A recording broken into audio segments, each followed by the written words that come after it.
Test, test.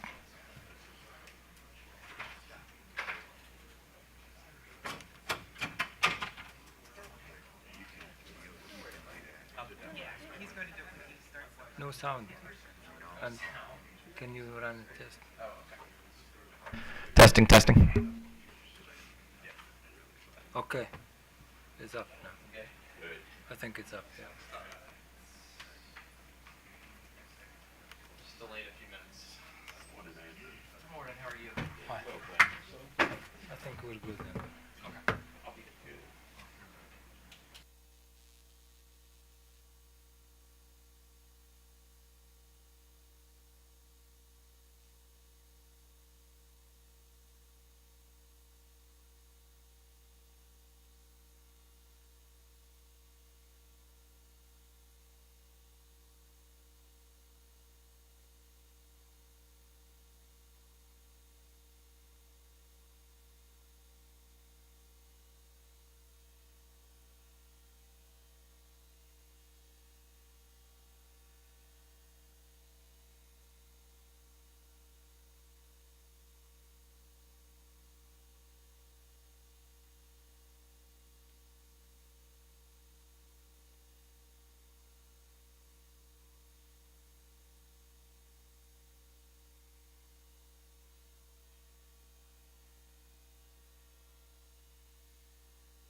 Testing, testing.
Okay, back on the record for case, goodness,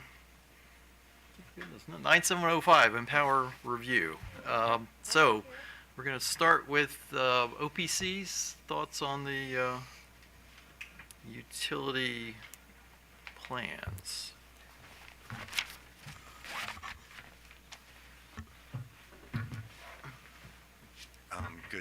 Good morning, Chair Hoover, Commissioners. David Lapp for the Office of People Counsel. That's David, D-A-V-I-D, L-A-P-P, here with Ms. Zeichner and Mr. Voorhees. Do you want to spell your names? Yes. And it's Nicole, N-I-C-O-L-E, and Zeichner, Z-E-I-C-H-N-E-R. And Dylan Voorhees, D-Y-L-A-N-V-O-O-R-H-E-E-S. Well, good morning, and thanks for the opportunity to be here. I wanted to just start out, before I turn it over to Ms. Zeichner and Mr. Voorhees, to talk a little bit about the costs of electrification, and there's a lot of discussion about how high those costs are, and part of this is in the context of whether to continue central air conditioning incentives as well as gas appliances. And of course, there's real cost to electrification, but we think it's important to put a finer point on what that means. It depends in part on what costs you're talking about, and costs are relative, right, to what you're comparing it to. So what is high cost in the abstract may not be high cost when compared to the alternatives. And you heard Mr. Gravatt talk yesterday about the gas system costs.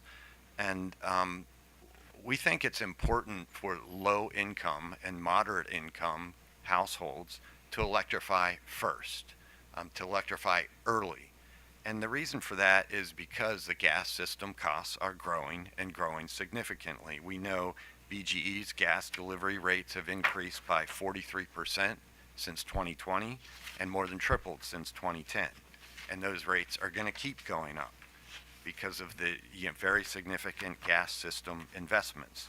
More than $7 billion just to complete Stride, and Stride is less than half of the investments. The gas distribution costs will double for BGE over the current rate in about 10 years.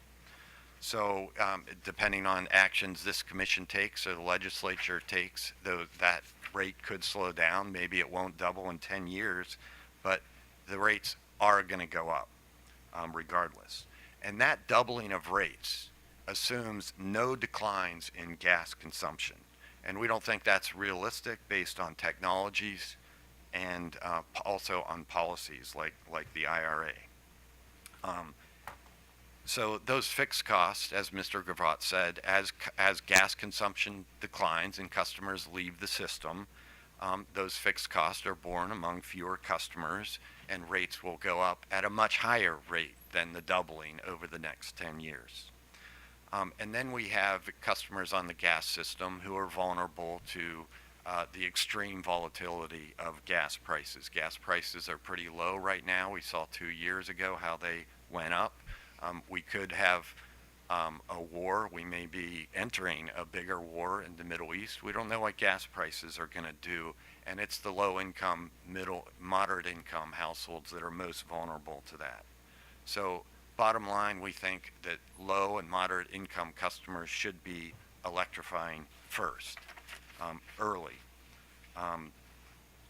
The second point I want to make is that what the heat pump market in Maryland today looks like is not what it's going to look like maybe a year from now, 2 years from now, but the market is changing, and we think relative to some other states that have moved forward on heat pumps, that Maryland's market is relatively immature.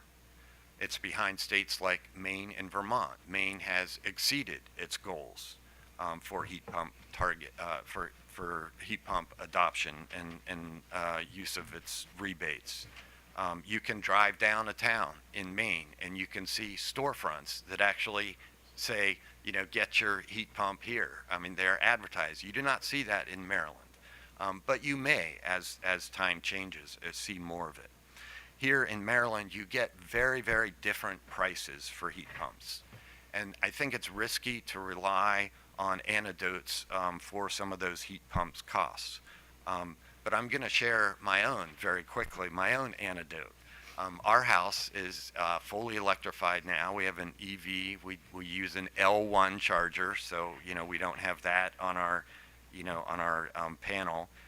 But we 2 years ago, or about a year and a half ago, we looked for an electric heat pump, and so we sought out contractors that we thought installed electric heat pumps. I think we started with the Montgomery County Green Bank. Despite that, the first contractor came and said, "You can't do a heat pump in your house." Well, I knew that was not correct, so we went to the next contractor. The next contractor gave us a price of $24,000, and that price was actually for a cold climate heat pump. And actually, the heat pump with electric resistance backup cost about $1,000 to $1,500 more than the cold climate. We thought that was a lot. We were thinking about actually doing that, but got a reference to another contractor, and that third contractor came in with a price literally half, $12,000 for a cold climate Mitsubishi heat pump. And we may put our, it's for a house. It's a substantial heat pump. I've got the details. We may file that just so you have it and you can see what that heat pump is, because it's heated our house great through the winter, no problems whatsoever, reduced costs in the summer. So $12,000, but we almost spent $24,000. Contractors are not well versed in these heat pumps. We have another person in our office that did a mini split, got one first price, $10,000, ended up getting it for $6,000, almost half. So these prices are all over the place because the market is not developed here in Maryland. We expect it to develop. The market share of heat pumps has been growing in the country. There's actually an article in the Washington Post this week that shows that describes how heat pumps are gradually eating up market share of gas appliances. It's now 55% sold are heat pumps, 45% are gas furnaces. So we want people to take advantage of these heat pumps. I don't think that would be the case. That gradual increase in market share of heat pumps has been going on before the Inflation Reduction Act. So one would expect it to grow faster as we go forward. So what is the role of EmPOWER? We think EmPOWER should be helping the less wealthy households, low income, moderate income households electrify sooner rather than later. And incentivizing central air conditioners sends the wrong message to those households, and they're more likely to stay on the gas system, because if they just replace the central air conditioner, that cost, when they need to replace their furnace, they're going to not get the benefit of one appliance for substituting for two appliances. And I guess we think the role of EmPOWER is to help the market change. And incentivizing central air conditioners can help make that happen. And the other point I want to make before turning it over is that now is the time for EmPOWER to help those populations electrify. We have different incentives that can be stacked. Customers can, we have all the other benefits, saving costs in heating and cooling bills, avoiding the escalating gas rates and the potential death spiral, and the gas commodity cost volatility. Ending central air conditioner incentives is not an outlier. A number of jurisdictions have done that. We have in I think our semi-annual report comments, I mean, states like Maine, Vermont, DC, Connecticut, Massachusetts, utilities in a number of these states have eliminated their central air conditioner incentives. We think that the commission does have the information it needs to end those incentives now, as well, of course, as gas appliance incentives. But if you think you need more information, we think you should get that information before deciding to start those incentives. We don't think there are many low-income households that have central air conditioning. A lot of it is window units, we think. And the other point that I wanted to raise, and this is in slight, I don't know if it's disagreement, but clarification from some of the folks from Montgomery County. It's not clear. There's a recent ACEEE report, April 2024, that concludes that Maryland, for the climate in Maryland, you do not need cold climate heat pumps. You can get the high Energy Star heat pumps without backup, and that those are sufficient for heating. I don't think anyone from ACEEE has been here today, but we can, provide that information for that report, or you can find it on their website.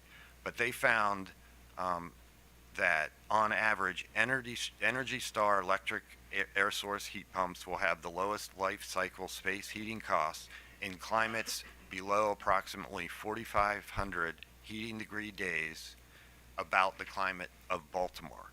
And then for higher heating degree days, cold climate without backup, and then, they study even colder climates, which they say, where backup with cold climate may be necessary.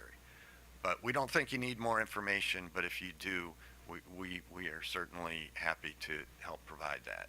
So with that, I'm going to turn it over to Nicole. Thank you. So good morning, Mr. Chair and Commissioners. That's it. Thank you. Good morning, Mr. Chairman and Commissioners.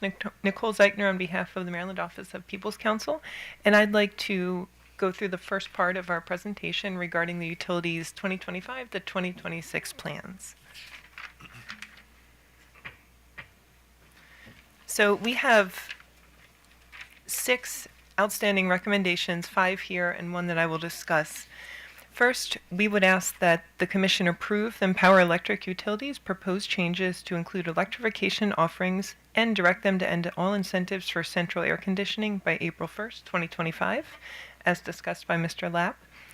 We recommend that the Commission direct Washington Gas to end incentives for gas-burning appliances in the residential sector by July 1st, 2025, and in the commercial sector by December 31st, 2025, unless exceptions are granted by the Commission, and a process should be created to evaluate any requests for exceptions.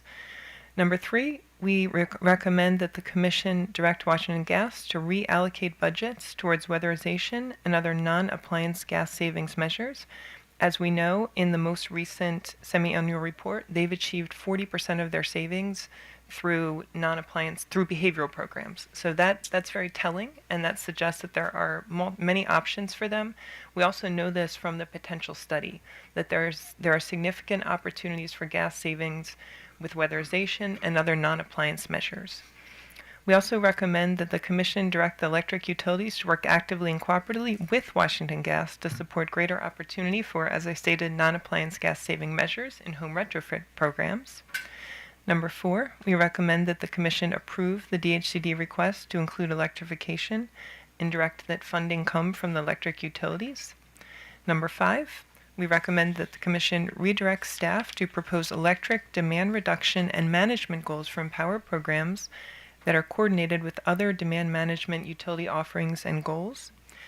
Additionally, we support the Maryland Energy Efficiency Advocates' recommendation for the Commission to establish an independently led workgroup process to develop a market transition plan for heat pumps and electrification through EmPOWER in Maryland.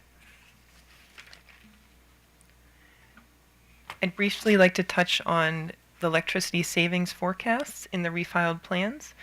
Under the revised plans, electricity savings forecasts decrease overall, except PEPCO, especially for BGE and SMECO. However, all utilities still forecast savings of at least 2%. Regarding gas savings, forecasts of gas savings increase significantly for all electric utilities. BGE's forecast even exceeds its original maximum achievable scenario, and Washington Gas savings forecast is nearly unchanged. Regarding greenhouse gas reduction forecasts, under the revised plans, GHG reduction forecasts go up for all utilities except BGE. BGE's statutory goal includes an electric and gas component, and the gas component is lower than BGE's original plan. Regarding electrification and heat pump market transition, we generally feel that the utility proposals for adding electrification incentives and marketing are reasonable, although we recommend that the marketing work group convene to update marketing guidelines and ensure uniformity between the utilities. OPC has propounded data requests on the utilities and also evaluated the marketing samples that have been included in the utilities semi-annual reports. We find that the utilities seem to be using different marketing guidelines. Some utilities are relying on a work group report, while others are relying on a commission order.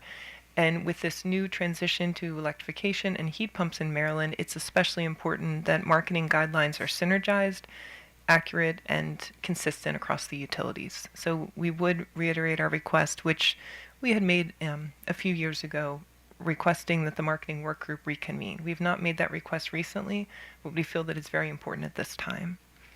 We would like to point out that the utilities' proposals are not overly ambitious, and they do rely heavily on midstream program channels.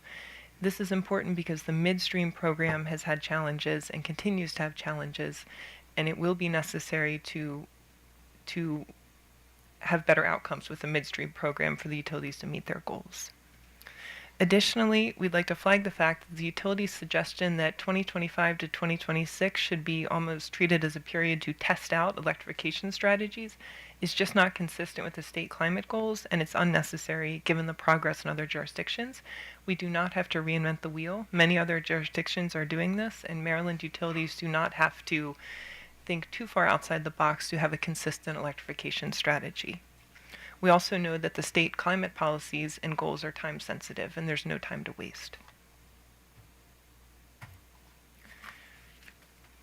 We noted this in our comments on Tuesday, but the EmPOWER electric utilities are currently only providing incentives that contribute collectively to heat pump water heaters making up less than 2% of market share. However, I would like to correct a statement I made on Tuesday. As Ms. Raley of SMECO pointed out, SMECO as well as PEPCO do have higher HVAC program goals for this cycle than they did for last cycle. The other utilities, in fact, do have lower goals.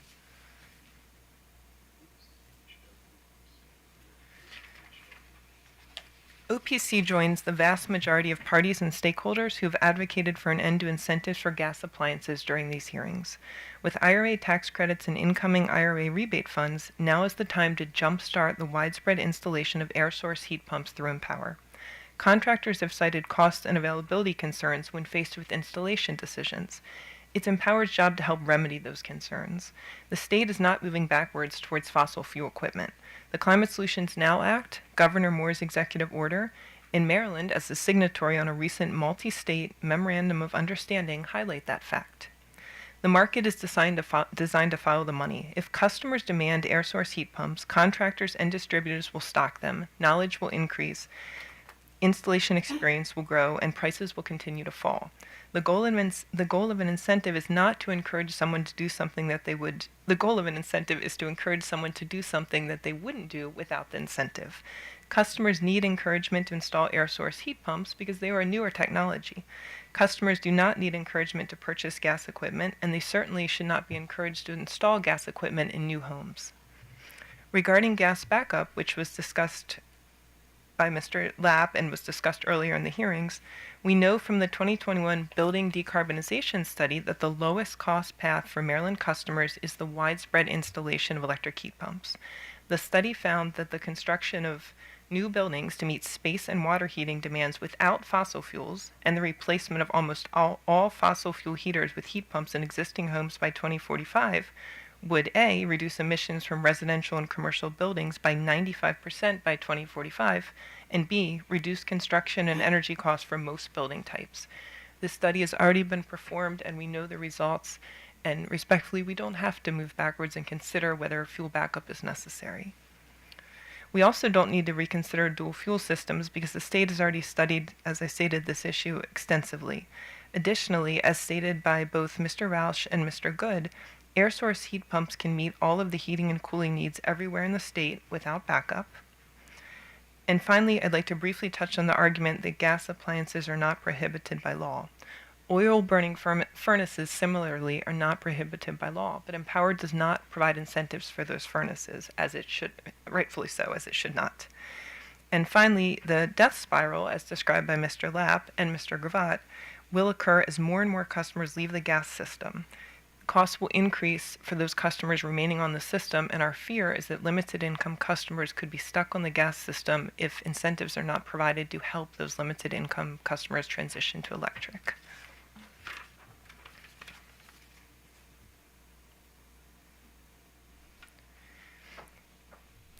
Washington Gas proposes to provide between 5,000 to 15,000 space or water heating gas appliance incentives per year this cycle.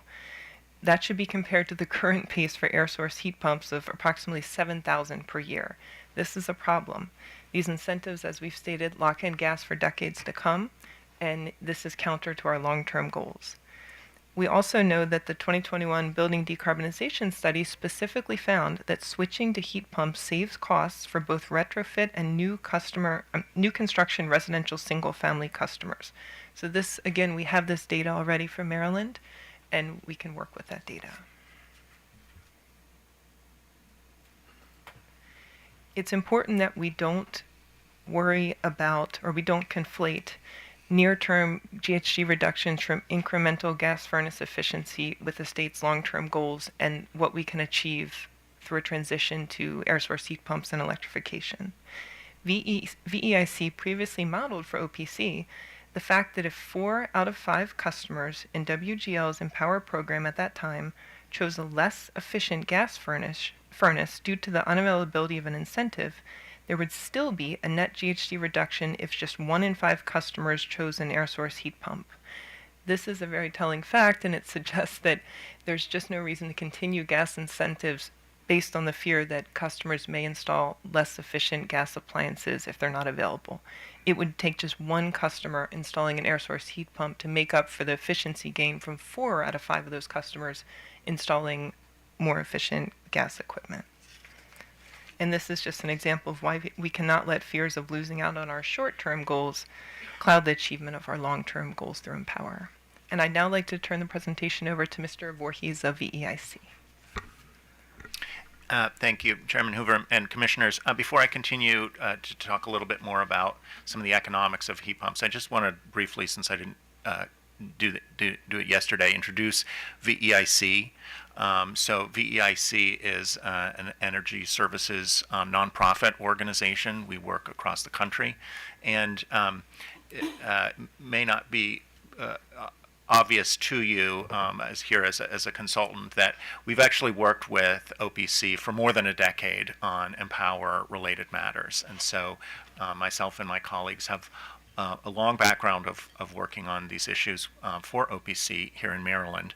I also wanted to point out that in addition to doing consultative services, VEIC also designs and administers programs in several jurisdictions across the country. And so we draw on that experience of actually having to work with contractors and technology and installers and customers to help support OPC.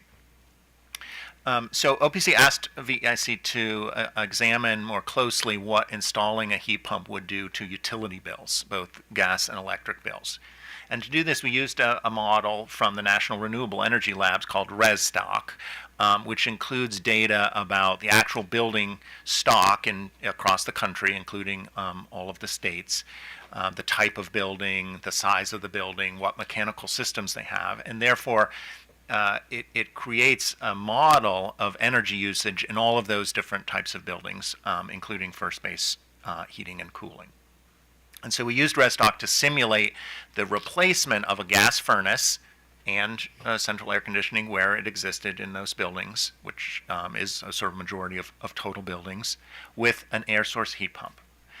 We did that for single-family homes. We looked separately at attached and detached single-family homes to see what the changes would be in the amount of cooling usage and the substitution of fuels for heating, and what the impact on utility bills would be.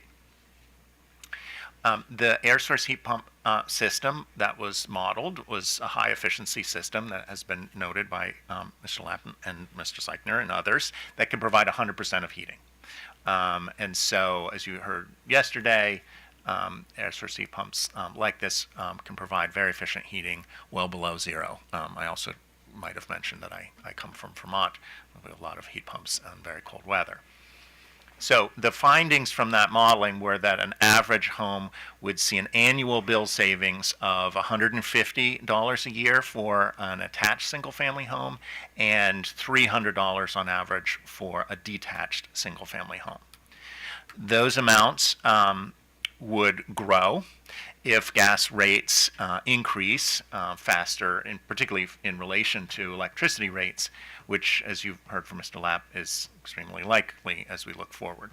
And the bill savings would be even greater when paired with energy efficiency in the home. So there's a very clear opportunity for bill savings. What about upfront cost, which we spent a lot of time on yesterday? It's very important to also think about upfront costs. We think that thinking about upfront costs is important to do with by thinking about the incremental costs, or as Mr. Lapp said, compared to something else. It's the most appropriate way to consider costs. It's how EmPOWER generally thinks about costs and savings, is what would the alternative be and what is the incremental change in costs or savings compared to that. So for an air source heat pump, the sort of obvious alternative would be a gas furnace. Here we've illustrated the sort of baseline gas furnace costing $8,000. That might in fact be on the low side, but it's consistent with several sources both within and outside of EmPOWER externally. You've heard a little bit from Mr. Lapp about costs. You heard some from Montgomery County yesterday. We used a cost estimator from the Rocky Mountain Institute, from RMI. You heard from a woman from RMI yesterday that has a cost calculator that has state-specific cost estimators. For an air source heat pump, the central value was about $14,000, so that's the value that we used. Obviously, there's a range in a market, even in a competitive market, which, as Mr. Lapp's comments suggest, we do not yet have in Maryland, but even in a competitive market, there will be a range of types of buildings. And in our written comments, you'll see an examination of similar with a more expensive heat pump.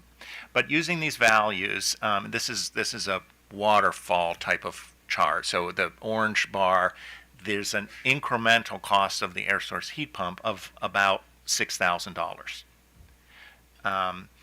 So that's a lot, but not a lot after the incentives that we're talking about are before you and under consideration or forthcoming through the IRA.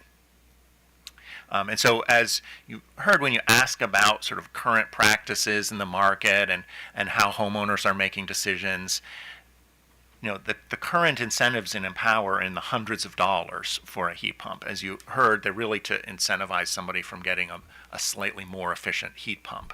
They're not incentives available. And so these incremental costs do face many customers today.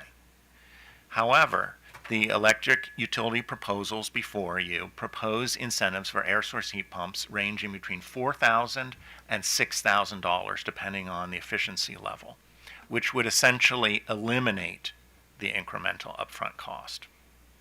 There's still that $8,000. I want to come back to financing a little bit about that. Mr. Suchman, you've asked about that. It's very important. But the customer would face that cost in any case. So the incremental cost after that incentive is really almost essentially eliminated. And then there's a tax credit. It's not going to be available to everybody, and it's a tax credit that's delayed several months, maybe up to a year.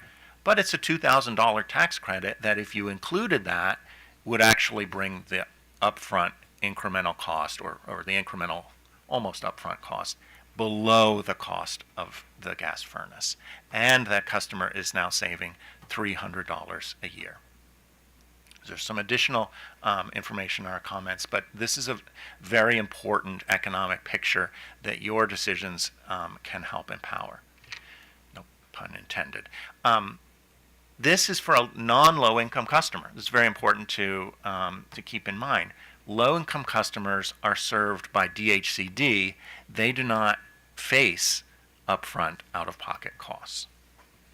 I think you've heard probably as mostly as much as you need about the dual fuel proposal from WGL. I just want to be very clear. The dual fuel systems cost more than air source heat pump systems alone. They're an air source heat pump plus a gas furnace, which is why WGL has proposed an incentive of $8,000. Those systems are more costly for customers and do not have the full benefits for individual customers or for the system as a whole.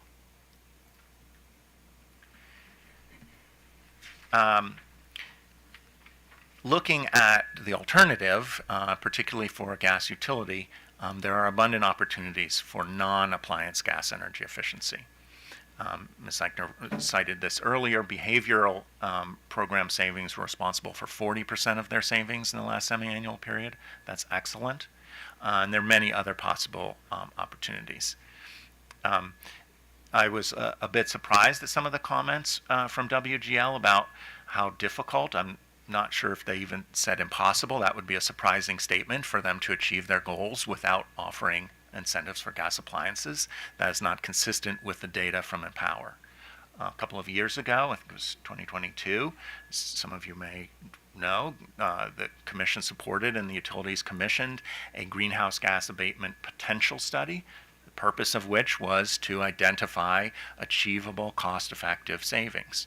For gas, they did that for electric and for gas. For gas, they separated out the savings opportunity for appliance-related incentive measures and non-appliance incentive measures. It was, by our estimation, many others, a very conservative estimate, which I can explain why. But their estimate of those non-appliance savings was approximately 160,000 metric tons of GHG per year, which is approximately equal to WGL's proposed total GHG forecasts in the revised plans. In their comments, WGL spoke to the challenges that they thought they would face in pursuing additional non-appliance gas efficiency measures, things like weatherizing the building shell or others, because they currently depend on the electric utilities to sort of be the front line of the home retrofit programs, and they operate those through a coordinated program where they provide some of the funding and get some of the gas savings equipment, but they're not really in the driver's seat. If there are changes that are needed for the coordinated programs to better promote weatherization and other gas efficiency measures, you should direct the electric utilities to take those actions and work with WGL. That's simply just, if that's what's needed to achieve those savings, then that's what should happen.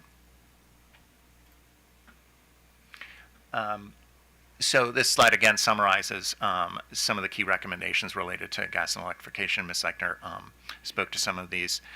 Just want to make a couple of further points. There was a lot of conversation, very important conversation about affordability and these issues. I want to make it clear that the recommendation really specifically is about the incentives that WGL offers.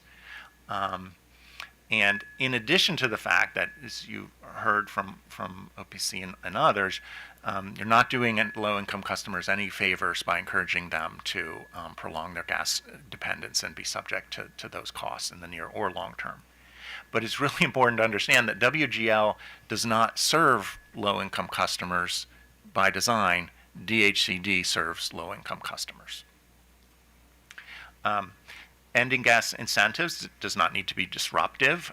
You heard from WGL, they have projects in the pipeline. That is not an actual concern. The OPC's recommendation is to end residential incentives by next July and end commercial incentives by a year from now, and have a process for exceptions. If there's gas restaurant cooking is an exception where you where there isn't a good alternative, that is an exception that you can consider as a process. So this absolutely need not be disruptive or sudden, but now is the right time to do these two consistent things, which is to add electrification incentives and end incentives for gas.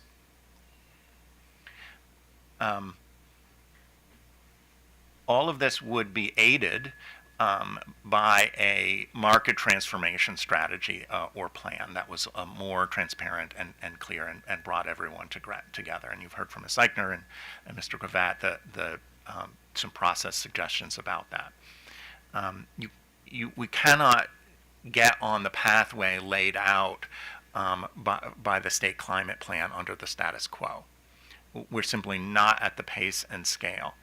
And that pace and scale is ambitious, but it's achievable.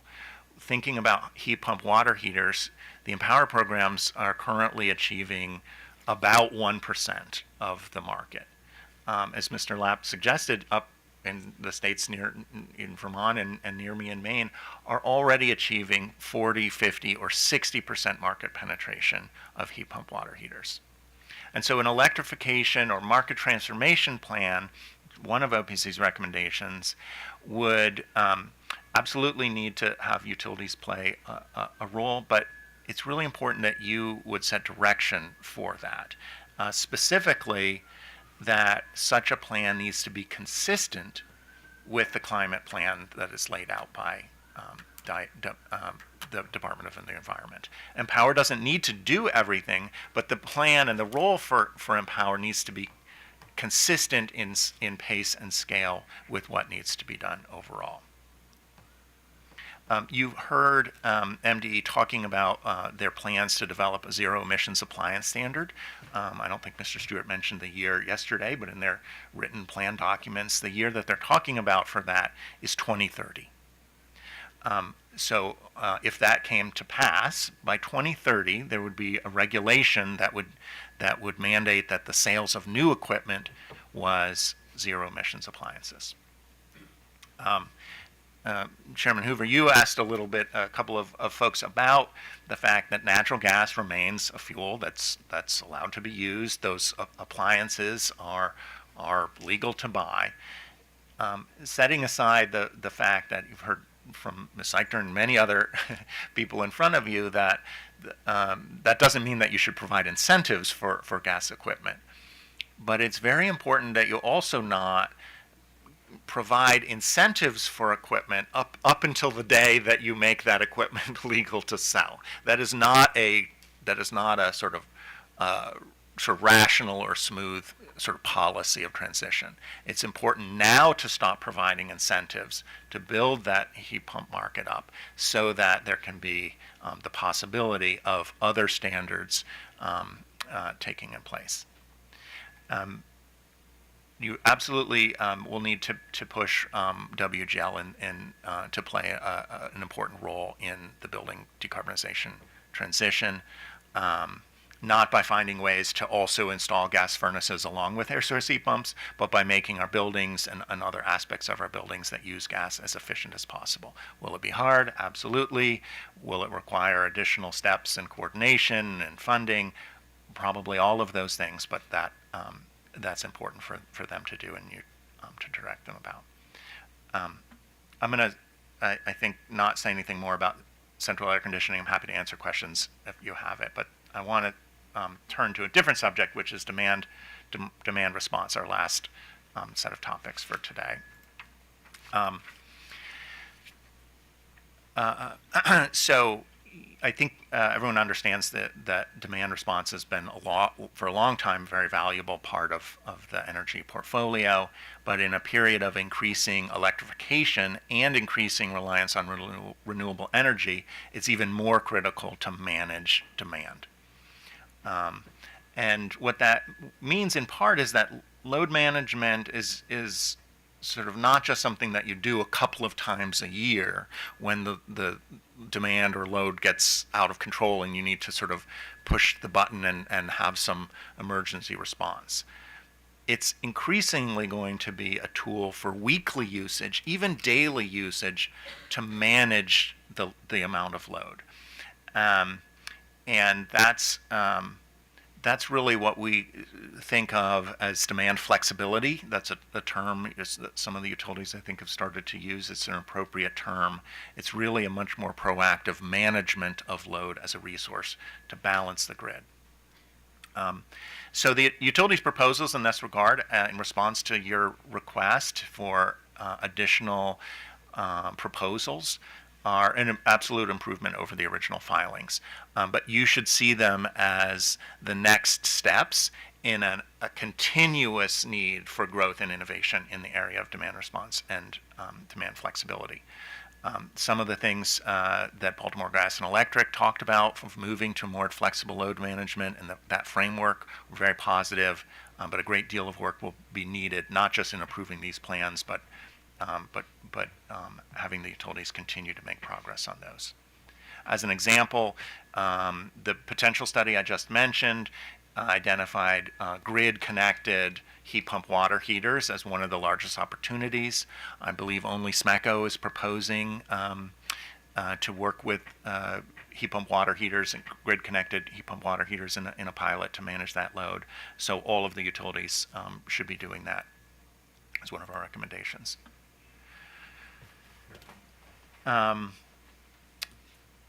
Lastly, I think that wanted to bring up one of the questions that's been in front of you for a while, which is the question about megawatt or demand reduction goals. Very excited about the transition to greenhouse gas goals for EmPOWER. But greenhouse gas goals will not drive the magnitude of investment in demand responsibility that will benefit utility customers. The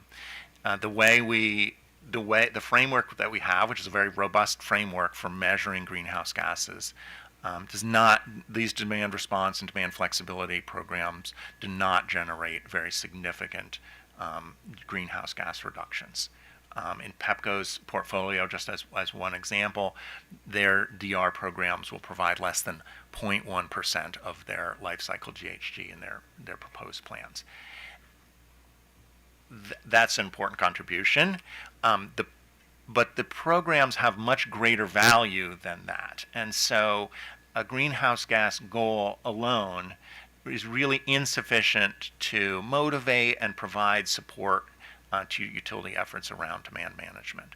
A demand flexibility goal or set of goals would give structure to utility planning, and particularly if it was supportive of a more integrative approach that thinks about buildings and HVAC equipment and water heating and EV charging and batteries and those things together. So that's one of the recommendations here in this summary slide, that you should pick up on the direction you made, I think it was last year, to have staff work on demand flexibility goals and metrics for the next cycle, approving what the utilities have proposed, and asking the utilities to pilot water heating as a demand flexibility. And this last point about environmental justice is really thinking about demand response programs and the opportunity to provide benefits to disadvantaged communities, environmental justice communities. These demand response programs are really necessarily the purview of the utilities. They're not something that DHCD is really the sort of party to offer, and so making sure that our demand response programs are equitable and supporting benefits to low-income environmental justice communities as well. Lastly, okay, I've said lastly too many times. This is a slide that shows the amount of demand savings forecast for each of the utilities in their original sort of business as usual plan, their maximum achievable plan, and their revised plans. And as a fraction of their peak demand, so to sort of levelize the different utilities. One thing to note here, and it was also true on the chart Ms. Eichner showed about gas savings, most of the utilities have found ways to make proposals to save more in demand, and this was true for BG&E and gas, than what they previously filed as the maximum achievable. So another reminder that sort of study, what that study called as maximum achievable, is not a ceiling. With a little bit of encouragement from you, the utilities have all found ways to propose saving more than the maximum achievable, and that's a good thing. And now the actual last slide has some other recommendations. The only one I want to speak to specifically here is the first one, which I don't think we've spoken about, which is the request by the utilities for their new construction program to add a code plus tier for new construction. It took us a little while to understand this proposal, but I believe we do and have recommendations about it. One note here is that my understanding of the origin of this challenge and this change is that when the state of Maryland adopted the Model Energy Code, the 2021 Model Energy Code was adopted by the state, they modified that Model Energy Code to require less efficiency in wall insulation than the Model Code called for. I wasn't involved in that, but that created a sort of a bigger challenge because the bar was lowered. That made a gap between what the code required and what the new construction programs were trying to get builders to be, in the utilities estimation, kind of too big a leap.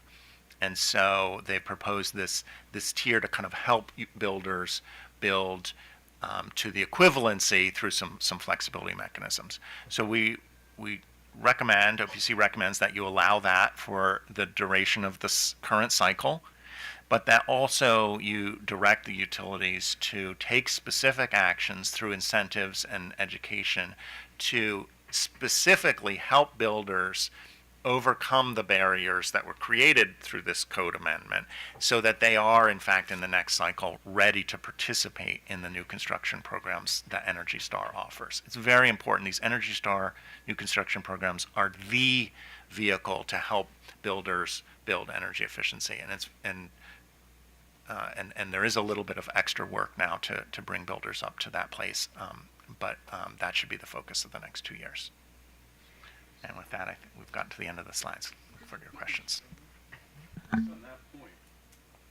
So do you oppose it or support it? No, OPC supports the request to allow a code plus tier just for the end of this cycle. Okay. I have questions. So, we all done? Yes. Okay, well, actually, let me start with Commissioner Richard, and then we'll hop to you. Yeah, I have no questions. Okay, then your turn. So let me discuss the issue that I discussed yesterday, I believe yesterday. Obviously, the state and the commission are concerned about environmental justice and also economic justice, which means environmental justice is what you breathe and economic justice is what you pay. And that's the tension. All these decisions are going to be made purely on the basis of upfront cost to consumers, because all of us who care, all of us who are wealthy enough to buy electric cars and do heat pumps have done that. That we're now looking at the vast, broad center of the consuming public, and we had this whole discussion about whether or not to continue to provide incentives for central air conditioning, or whether to discontinue those incentives and only put the money into into heat pumps of some sort. I'm not going to say which kind. This is the concern that I expressed, and I want you to address this. In the state of Maryland, there is a set pot of money every year to provide these incentives. And my concern is that if we were to completely eliminate the incentives for energy efficient central air conditioning units, then what we would do, because the heat source technologies are still going to be more expensive, what we're going to do is we're going to serve a smaller number of people because of the limited pot of money. And I'm going to make up numbers here, so don't hold me to this, but perhaps there's a situation where if we put all of the money into air conditioning incentives, we could help three houses, but if we put it all into heat source, we could help only one house. And I'm a little concerned about that. And let me conclude by just making the observation that in Rockville, I knocked on a lot of doors, and there's some communities there which were homes that were built after World War II.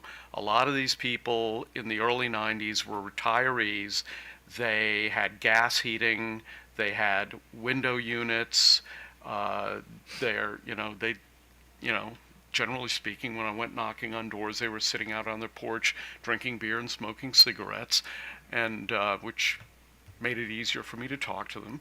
But in any case, these are people who, if you have a person in that kind of income category, they're not poor, so they're not going to get DHCD support, but they're not upper middle class either. They're in the middle there. If they have a gas furnace that's only 6 years old, and they want to replace their window units with central air, I can't make an argument to them that they need to unhook they need to ignore the 6-year-old gas furnace and go for a heat pump. I can't make that argument to them. So these are the things that I'm a little concerned about, and I'd like for you to address them, because I think they sit right at the crux of this friction between environmental justice and economic justice. Yeah, it's an excellent question, and every circumstance is going to be different. I think I would say that we EmPOWER should be helping to guide people to make the best long-term decisions, and I think one of the concerns we have is with sending the message by telling people, go ahead and replace your central air conditioner, and you're going to be good with your gas furnace for an extended period of time, when in fact the long-term costs of that are going to be higher. Now, that customer is not precluded from getting an air conditioner if they want to get an air conditioner. We're just talking about how the state uses its incentive money and what signals that we want to send to to the public and to customers. And the clear policy of the state, which we think is the right policy because it's right for customers, and again, every customer is different, but we want to send the right signals going forward. And customers have different levels of sophistication, right? Some customers are going to consider what their bill savings are going to be, because that customer, they get a heat pump, they're going to reduce their cooling costs, and they're going to potentially significantly reduce their heating costs. They might not be thinking about that because they need an air conditioner and they're hot, and they're comparing the price of an air conditioner, one appliance against the price of a heat pump, which can serve two. In your hypothetical, they just 6 years ago got the gas furnace. You can move that around, and it may change the equation. But I think the main point is, what are we? Are we sending coherent policy signals to customers, and are we helping customers think about those longer term costs, the cost savings from the heat pump on the heating side and the cooling side, and the likelihood of increasing gas costs over time, the volatility of the gas costs, at any given point, those gas costs can change. And Well, before you answer, let me just say that in my experience, at least in America, people are notoriously ignorant of life cycle costing, and Americans just do not care about what's going to happen in 18 months. And so I guess, my concern is that if we as a commission, or if the state of Maryland as a state were to take away incentives for people who just wanted an air conditioning unit, voters would react very negatively to that. That's my suspicion, because I've knocked on those doors in those communities for 32 years. I have a pretty good feel for how people react to these things, I think. I don't know, but go ahead, sir. Commissioner, let me add a couple of other pieces of information. The first one is that the incentives offered by the utilities for central air conditioning are $300 or $400 or $500. Now, you made up some numbers, so I'm going to make up a number here for a minute. Sure. Let's say a central air conditioner costs, what, $5,000 or something like that, right? So these incentives are not paying for air conditioners for customers. Granted. And if a customer does not have central air conditioning, if there's an affordability concern, right, then none, whether the EmPOWER incentives exist or not is not going to fundamentally affect whether that person will be able to get a central air conditioner or have cooling. If that person is low income, then they are served by DHCD, and DHCD will help find solutions for them that have no upfront costs and good utility bill savings. But if that customer, the scenario you've described is a tricky one, right? So it is the central air conditioner and the furnace are kind of off cycle from one another, right? That's the scenario you've described, and that's a very, very realistic scenario. If we only give the more efficient version of the existing equipment every time, whether it's the CAC that breaks or the furnace, if you only do that, then you never get that customer to an air source heat pump. And that's ultimately where we need that customer to be. The two other factors that make this a good time to really lean into helping that customer get an air source heat pump are the fact that the IRA rebates are, in fact, primarily for air source heat pumps. They are not for central air conditioners. Right. You can get a small tax credit for a CAC, a couple of $100s, but you might get up to $8,000 to lower the cost of an air source heat pump. Those won't last forever, but this coming couple of years is a critical opportunity. What we've found in our work in other jurisdictions is that CAC replacement moment is actually one of the best moments to help transition a customer to an air source heat pump. And I think you actually heard it from Washington Gas yesterday in response to your questions, Commissioner Suchman. They were looking for customers who need a new air conditioner and going to those customers and saying, hey, we will give you an air source heat pump, and oh, by the way, we'll have a gas backup. So even Washington Gas, I think, recognized that important moment of CAC replacement as an opportunity to help get customers to where they can have greater bill savings and be future-proofed against some of the risks that they would face. Well, the reason I don't disagree with anything fundamentally that you've said. The reason I bring this up is because the OPC's proposal is to discontinue incentives for plain vanilla AC units, and that's why I brought this up, because that's, if indeed the incentive is so small, argument could be made that we should just continue it. It's not that much money. But let me just raise one final point, and that is DHCD certification. Again, thinking about those people sitting on their porches who were retirees in Rockville, they do not think of themselves as poor people, and they're not going to apply to DHCD. And so if a 68-year-old needs a new air conditioning unit, being aware of, the very negative effects on cardiovascular health of heat. I just, as a policymaker, I don't want to tell them that they have to define themselves as poor to get the help, because they're not going to do that. They just want an AC unit, a central air conditioning unit. And that, I'm just, again, I'm thinking about these people whose doors are knocked on for decades and decades. Commissioner Barbie, if I may, I think that's where the IRA rebates, although I realize they've not yet been implemented and they have not yet been approved by the DOE, I think that's where they come in. I was pleasantly surprised by how high those income levels go for some of those IRA rebates. And that does not require one to be necessarily low income. Some of them do extend, or many, to moderate income customers. And I wish I could pull it up, but I'd have to find the page in the YouTube presentation of MEA's.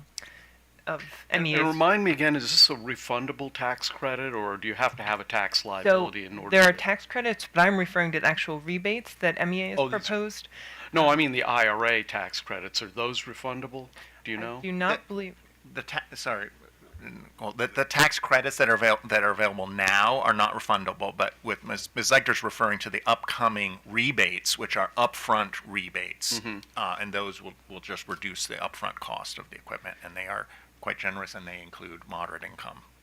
Yeah, they're very generous under the IRA. We're just waiting for them to be implemented. Commissioner, the challenge you're talking about is a broader challenge, of course, about this sort of stigma issues and outreach, and how do we engage customers who are eligible for programs to take advantage of them. And that's a larger issue that needs all of the effort that you all and DHCD can make toward that effort.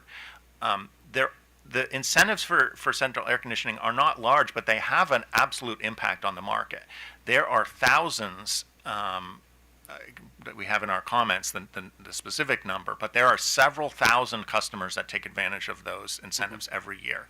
If just a portion of those customers would instead, under the new electrification incentives, be encouraged to get an air source heat pump, which, as you hopefully saw, does not have to require a big upfront cost out of pocket, then that would significantly increase the number of air source heat pumps that the state is doing, and that would grow the market and have all of the other ancillary benefits. So it really need not be a burden on a customer in the coming years to install an air source heat pump instead of an air conditioner.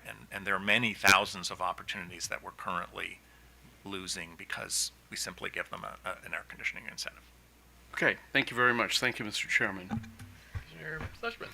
Good morning. So this has been a very interesting couple of days, and it was actually really helpful to have the contractors here, not just because of the information that they provided in terms of the struggles that they're experiencing, but also the fact that they raised issues that WGL said are not issues. So that says to me that there is an educational and informational barrier.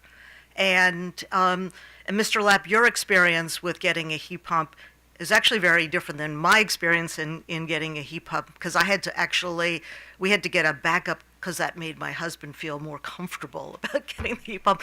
And we don't use the backup, very efficient gas generator. I don't know that we used it at all, so it was probably a wasted expense.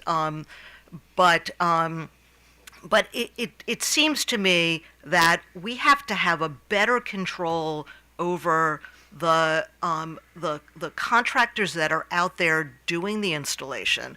We have to have better education for the customers that are getting it.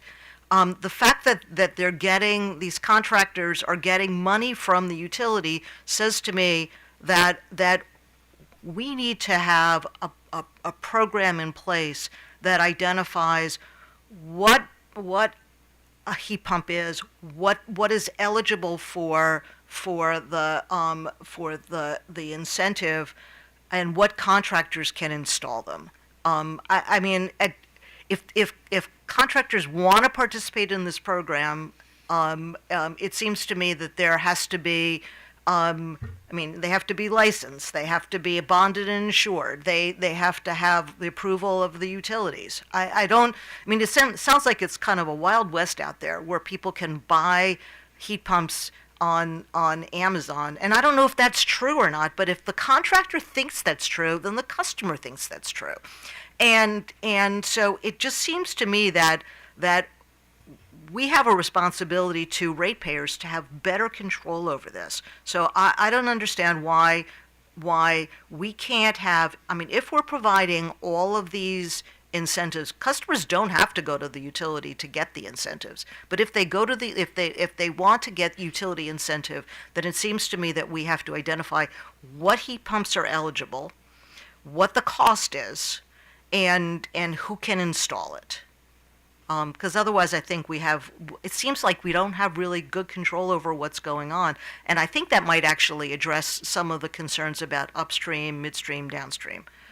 Because then we're not, I mean, I was really sort of floored that there are midstream contractors that are not passing along the incentives to the customer. If that's true, I don't know if that's true or not. But the contractor thinks it's true. So if the contractor thinks it's true, the customer thinks it's true. And if it's true, it's a problem. And if it's not true, it's a problem also.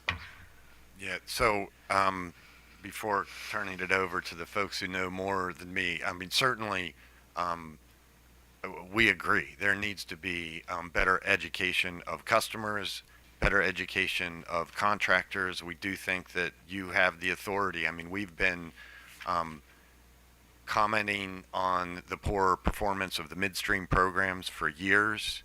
The commission prior, it may be 2 years ago now or so, where the commission said we think we want to consider a third-party administrator for those midstream programs because it's very challenging. I think you heard it from the contractors.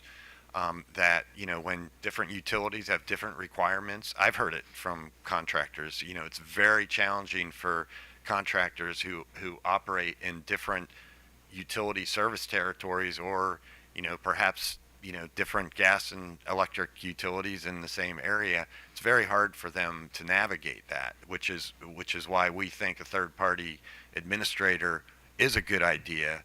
And there was an order a while back that. But I'm not sure that. we even need to do that. I mean, I think if we have,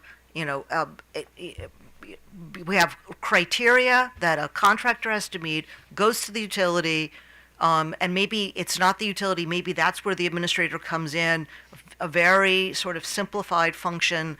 You meet the conditions, that's fine, and this is how much you can charge for a heat pump. So you say, $14,000 for a heat pump. If you want to be part of this program, $14,000 is what you can charge for a heat pump, and these are the incentives that you get. Otherwise, it becomes too much. I think it becomes too much to manage. I mean, I generally agree. I'd have to give some further thought to the, like a price cap or something like that. But certainly, you can do a lot. Without necessarily going to a third-party administrator. I'll just say that the contractor that ended up doing our house at half the cost of the other estimate, he had only done a few heat pumps. I mean, we were I don't know, 4 or 5 or something. He had only done a handful, but so he had to learn it with his first one, and that's the customer that referred him, gave me his name.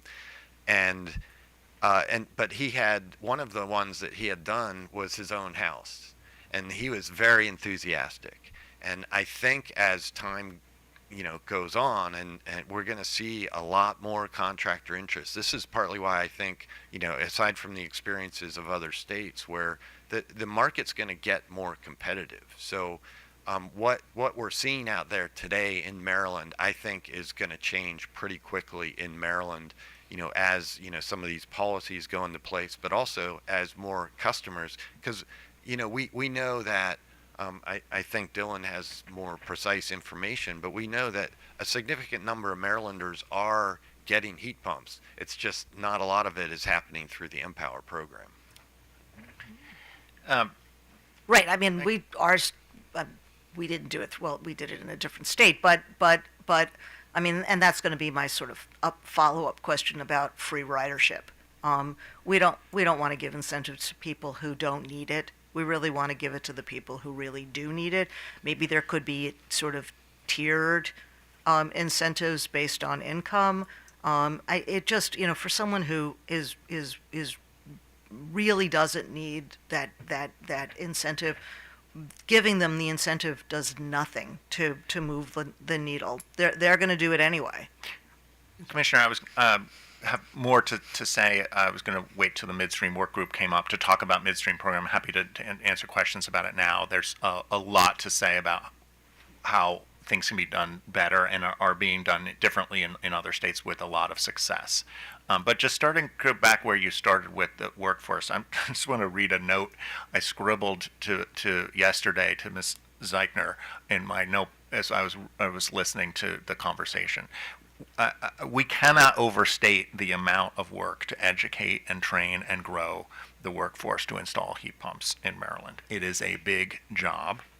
The EmPOWER utilities are not meeting the need now, can do more, and this is as important as incentives. So I cannot agree more strongly that it is very critical to put a lot of effort into how we are helping the contractor workforce be educated, have quality installation practices, and to educate customers and do that in a consistent way across Well, and the I'm state. thinking that we can't just wait for it to come. We actually just installed a level 2 charger in our house because we bought a new EV, and it was a little bit of a struggle. I mean, I feel like I'm a relatively sophisticated customer, and it was a bit of a struggle to find the contractor that actually was a licensed contractor because we needed an inspection after the fact, and so if we have an opportunity to make it easier for the contractor and the customer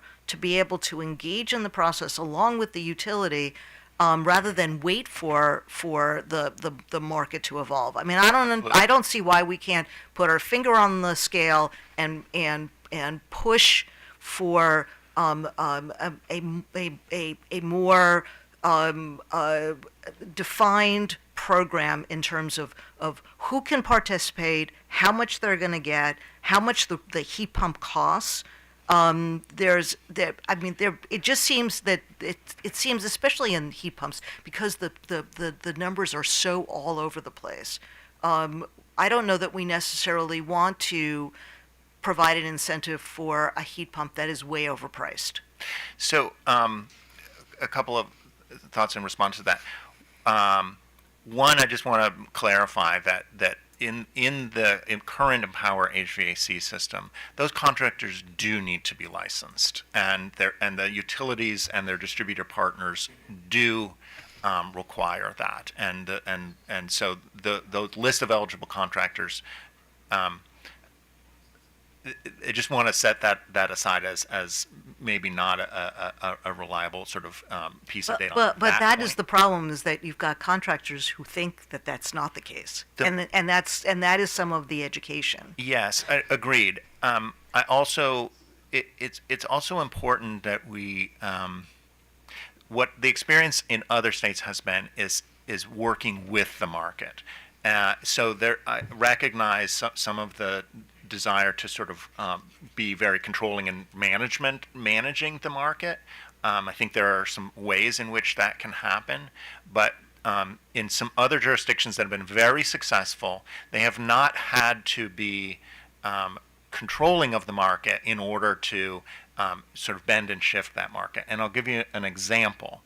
So in Vermont, where I'm from, and my organization runs the programs, the contractors are not required to pass on the cost, the incentive to the customer.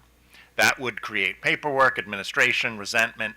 What we do instead is tell the customers in a very clear way, this is the incentive that you receive, that you are receiving through this process. Every customer gets that information. It's very clear, it's very consistent, and there's a competitive market. Those contractors operating in a competitive market pass on those costs to the contractors 99% of the time without having to require it, which will only push contractors away. So there's a lot of strategies available, and we've been quite frustrated, frankly, that the utilities have not adopted some of these strategies. Well, I'm not suggesting that we have to do this. It seems a bit Wild West out there right now, and I think unnecessarily. So it just seems to me that as we continue on the program, if there's a way in which we can better manage participation and try to eliminate variances as much as possible, so that customers can actually, they have a choice, but the choice is the technology and not the price differential, because the price differential is so significant. Yeah, I think that's one of the reasons why a uniform program manual for the midstream program could be helpful to create more consistency and uniformity across the states and all of their implementers. We still are waiting for a draft of that manual, and so I hope that exercise can go a long way toward greater consistency about customer education, what the contractors are being told. Okay. And all Well, that. I can just tell you from my perspective, if to the extent that we can have a better managed program, so the customer would know what's available, and have it be, it would be incentives to the extent there's a financing mechanism that would be there too, so that they, sort of a one-stop shop, so they sort of come in and they know what it's going to cost, and they get that from the utility. Because the utility has a list of contractors, and these are the lists of programs that I think will go a long way to giving the customer confidence that they're not going to be ripped off. Yeah, as Mr. Lapp alluded to, that there is some evidence that the vast majority of air source heat pumps that are purchased and installed in the state of Maine are not going through the EmPOWER system, the EmPOWER incentive programs. And so that's very concerning to us for a number of reasons. Free ridership concerns that you're raising, that the rest of the market is much less managed. And it also suggests that the sort of burdens or costs of participating in the program are just not worth the benefits for the distributors and contractors to participate. And that suggests that the program is really not doing what it needs Right, to. and that I'm concerned about that too. Yeah. For demand reduction goals, and this is the challenge when you sort of have these siloed proceedings, because this really goes to the distribution system planning process and non-wire solutions. So I guess the challenge is, how much do we take the EmPOWER money to support this, as opposed to some of the other programs that we have in place. I think that the demand reduction is so critical, but it may not be a GHG issue as much as it's sort of a managing the system, trying to avoid building out unnecessarily the transmission distribution system to sort of better manage the system that we have. So I'm mostly just sort of throwing this out. It may not be that this is where I think this is really important, but it may be that this is not necessarily where we spend the EmPOWER money, that it may be better spent on other activities, and then we sort of, but we keep, I want to continue the distribution system, the demand reduction goals, but I think it's just important to think about how much we put EmPOWER money into that, as opposed to sort of putting it into other places. Well, we certainly agree with that. It shows up in lots of different dockets. Right. And it should. Absolutely, and it should. Yes. Right. So I wonder if you can bring up the status quo chart. Well, Ms. Eichner's doing that. Commissioner, if I could just say, as you explore that, that the best way and forum to do that, just keep in mind that EmPOWER is really the the premier kind of customer-facing apparatus that the utilities have, and you want to take advantage of that, right? It's a tool. That doesn't mean anything about what EmPOWER Right, should but we've pay got, for. we've got managed charging. So where do we sort of focus, for the EV program? Because we're sort of doing that. We want to keep that. So it's mostly just, there are a lot of balls in the air and trying to keep them all sort of focused. So the status quo. And So I think commissioners, the oh, gas gas, incentive thank you. Gas And incentive. certainly there can be more customer interfacing, through other means as well, I Right. think. Yeah. Outside of EmPOWER. So I think it's sort of earlier, or maybe later. And is this, Commissioner Sutton was, This was the status quo on gas. It's down about okay, so we have gas savings. the, wait, go back. No, I think you have to go back. No, Sorry, this way? Is it heat pump? the title says status. Yeah, the Oh, it title actually says, says status, okay. right. I wrote it on my. Huh, where am I? Let me see. I'm sorry.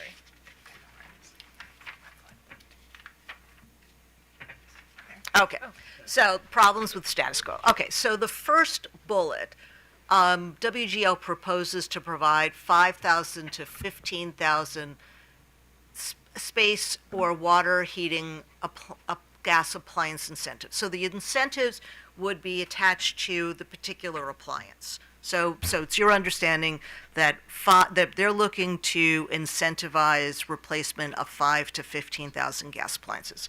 So I'm going back, and I'm sure you don't have this because WGL is having trouble finding it as well.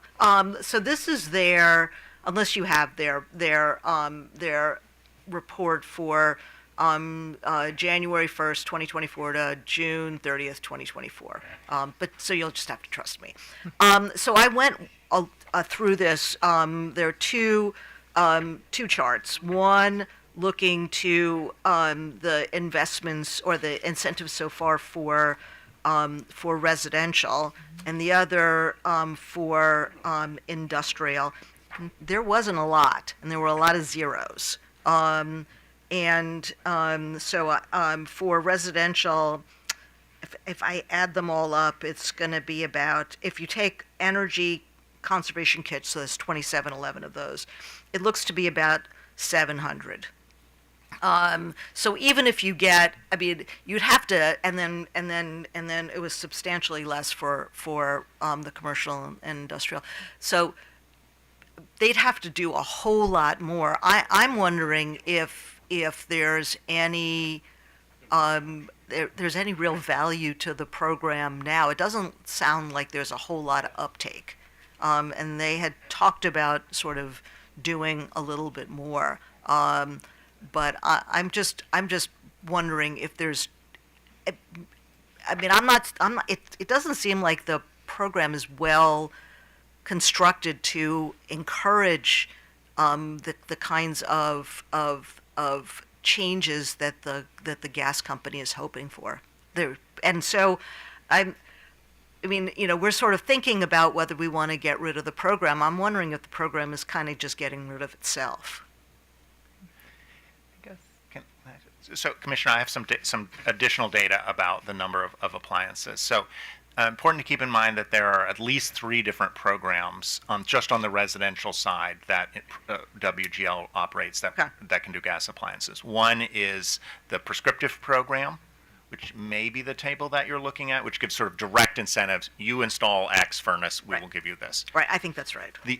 Another is the new construction program. So the new construction program also incentivizes efficient homes, but also homes that include gas appliances. Okay. And the coordinated programs, which are these sort of retrofit of a home that can include many different things to it, including potentially gas appliances. So you've got to add all of those up. If you look at the numbers for the last cycle, the total of those that we've come up with, looking through all of the charts, for 2021 was about 6,000. 2022 was 5,500. And 2023 was about 7,000. Okay, so they are sort of getting to that. They are. Okay. Yeah, so I just have this for, this is sort of directly, an appliance replacement. So for the retrofits, this is for the electric utility going into a home, doing an energy audit, and then making recommendations. And the recommendations could also include replacing a gas stove. So then they'll get the appliance incentive through the energy audit. Well, not the audit part of it, but the project part. Yeah, if the customer goes on to then complete the actual project, then we can include any number of different measures. Okay, so they are that actually sort That of is- my question. So they are getting to that 5 to 15,000 appliance number. It's just not directly, because it seems like the direct that first bucket of incentives doesn't seem to be working very well. The first semi-annual of the 3-year period, we also wouldn't be surprised to see those numbers a little bit lower than over the whole year, and then as the cycle goes on, and so that is probably not indicative of the sort of typical pace. Okay, in all right, Yellowball. that's all I have. Okay, so first item, the recommendation, I guess number 6 that you had that wasn't actually on the chart about this new process. One of the things that I've been told is that when we create work groups or give direction to work groups, that somehow we haven't really done a very good job of being explicit enough in what we want them to do. And so I heard this suggestion yesterday, and so one of the concerns I have is I actually want to know exactly what it is that you want this new work group or process to actually do, so in case we decide to adopt it, we can actually say, here's what we want you to do, when you would want it done, and all that. So that, and you don't need to respond right now, you can actually just send that to us and say, look, this is what we're talking about, and I'm assuming that it's in conjunction with what the Maryland Energy Efficiency Advocates mentioned yesterday. On the question about the all the efforts that's being done in New England on heat pumps, I've never lived there, but I'm assuming that the major motivation for going to heat pumps up there has to do with dealing with winter weather and cold weather. That, since it's, my perception is it's a lot colder and a lot longer there than here.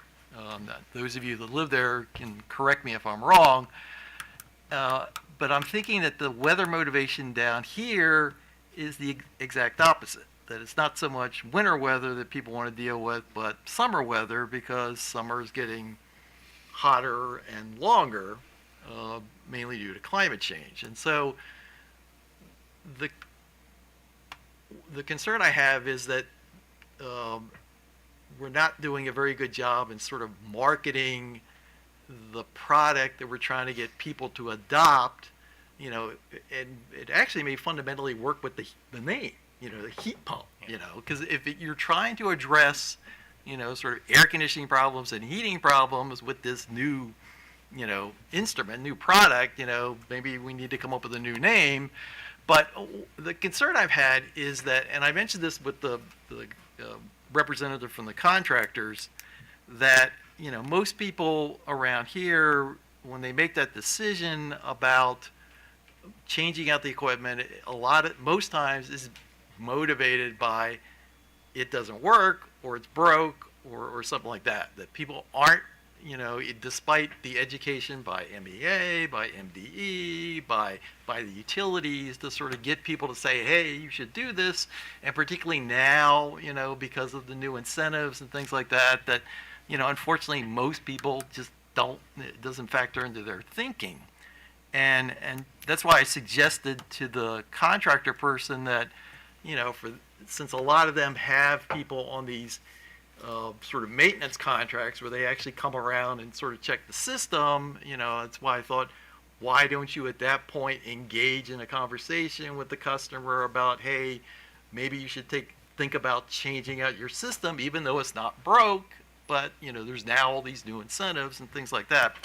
And I have to tell you, the thing that I've been thinking about where this has actually been a success, and I actually saw this created here in the state of Maryland, were the rooftop solar people.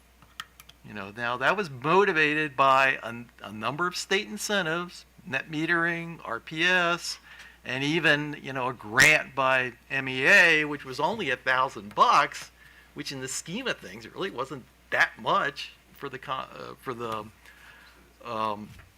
when it came to paying for the systems, but, it wound up becoming a big motivator for those companies, and they were very aggressive in selling those systems all over the state. I mean, when I was at MEA, I actually signed off on all the grants, so I know that people were putting panels not only in suburban Baltimore and suburban DC, but Eastern Shore, Western Maryland, I mean, literally everywhere. And again, it was this very aggressive part on the part of the people selling that product, and I guess I'm thinking that we need to do something similar.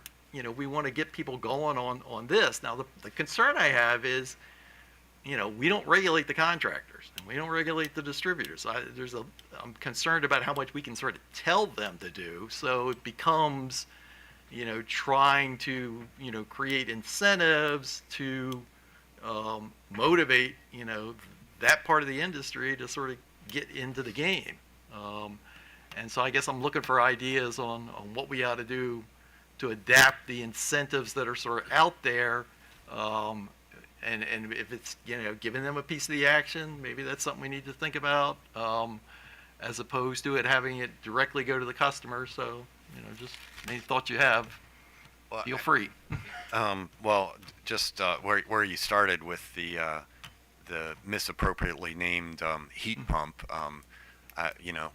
we've talked about that. I think everyone wonders why are they called heat pumps, and we probably do need to come up with a new term. And I think they're confused with modern state-of-the-art heat pumps are very different technologies than heat pumps 10, 15, 20 years ago, and so it would be beneficial. I think it needs to be an all-of-state effort. It's not just the Public Service Commission through EmPOWER. It's got to be, MEA, MDE, the Department of Labor. They regulate the contractors. So I think, it's probably important to pull them into the conversation. I'm not sure how much they've really been involved, but there's a direct connection to the contractors through the Department of Labor, and how whether you can help prompt that conversation or not. Maybe there's some room there, but obviously you don't have jurisdiction that sort of goes beyond here. But certainly I think on the and Ms. Eichner and Mr. Voorhees can correct me, but I think, with the midstream programs, if that's where the incentives or rebates are coming from, the contractors, it's competition with other contractors that forces them to pass that incentive on to customers. But presumably, those will have the potential to help move the market, because those rebates are going to make heat pumps, heat and cooling pumps, much more competitive with other alternatives. They're already competitive now. That's why we're seeing heat pump growth, throughout the country and even in Maryland. But those incentives and rebates at the midstream level, I mean, contractors are free to keep those if they think that they can get away with it. But as there's greater competition, they're not going to be able to do that. So in a way, I think that sort of does exist through the midstream program. But Yeah, just as that contractor would have charged you $25,000 if they thought they could that they could do that in the marketplace. I think it's an excellent point, Mr. Chairman, about cooling and the difference between northern New England, where I am, and here. It speaks to the opportunity again about the relationship between air conditioning and cooling. As that moment, that is when customers are thinking about this. I also do a lot of work in California, which does have quite a variety of climates, but has many climates where there's not a lot of heating and there's quite a lot of cooling, and that is how they're being sold, and that is a big opportunity. That is where also there's a lot of savings, bill savings, because it is more efficient at cooling. Modern inverter-based heat pump is a more efficient at cooling, which means it's also producing a lot of summer demand savings, right? So the value proposition is actually very, very little to do with sort of winter and gas. That's of course part of it, but I think that's absolutely right. I think there are things that you can do that are enticing and not sort of directive. It's a very qualitative kind of direction, but if you think that the utilities should invest more in contractor education and training, I would encourage you to make that as a qualitative direction, and I think that absolutely would be called for.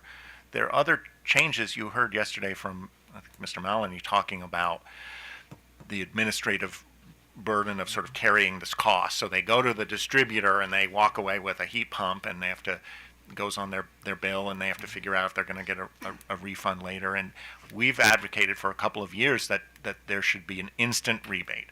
When that contractor goes into the distributor, the heat pump that they're getting on behalf of the customer is instantly discounted. This is a strategy that the leading states are using to make it simply a no-brainer for that contractor. And so there are program designs that we think will help, but increased education and training of contractors is a big part of that.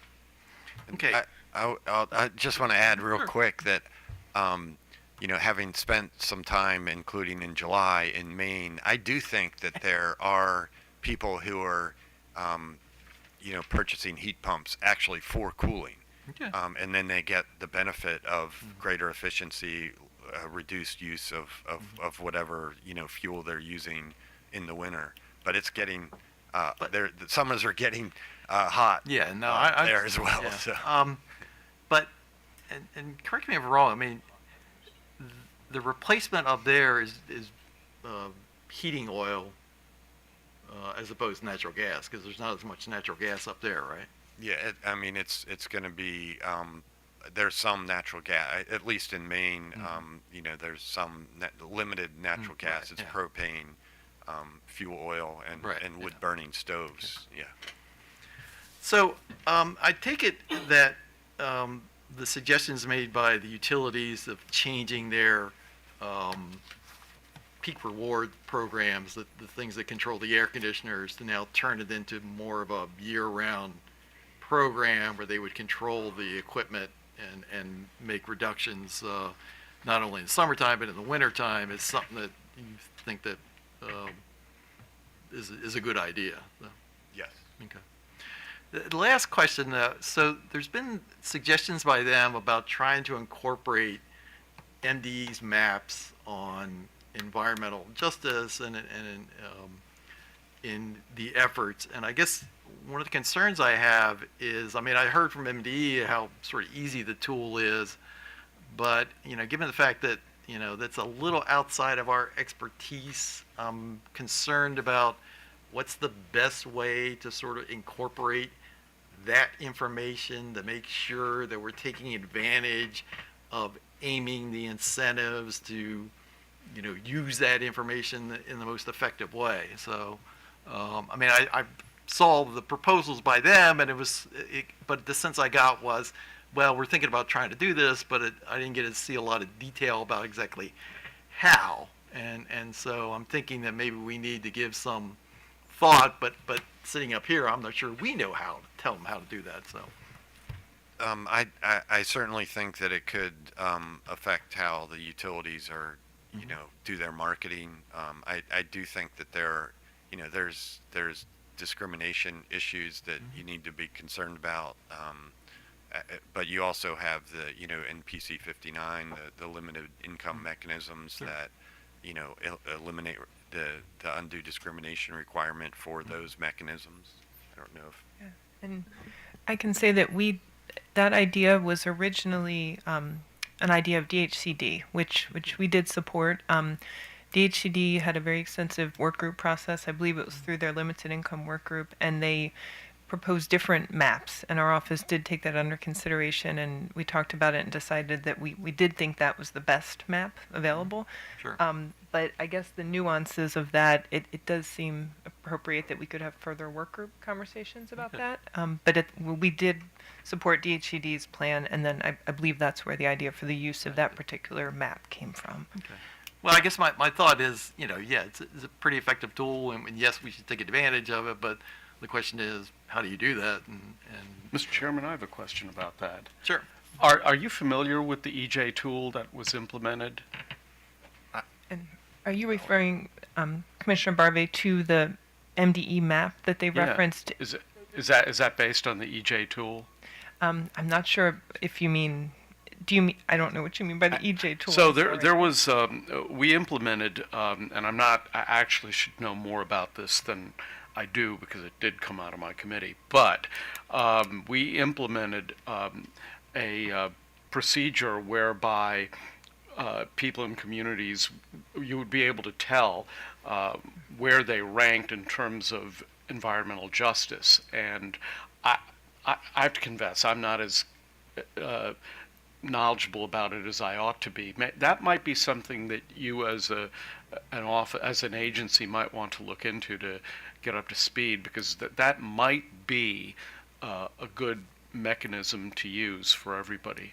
Anyway, that's more a recommendation than a question. Yeah, Commissioner, I would just add that this has now gone to the national level, right? And so you've heard the term Justice 40 probably. Yep. So this very similar set of criteria are used, and so these maps are very well defined, right? And it's easy for me to imagine sort of a contractor typing in an address and getting that information.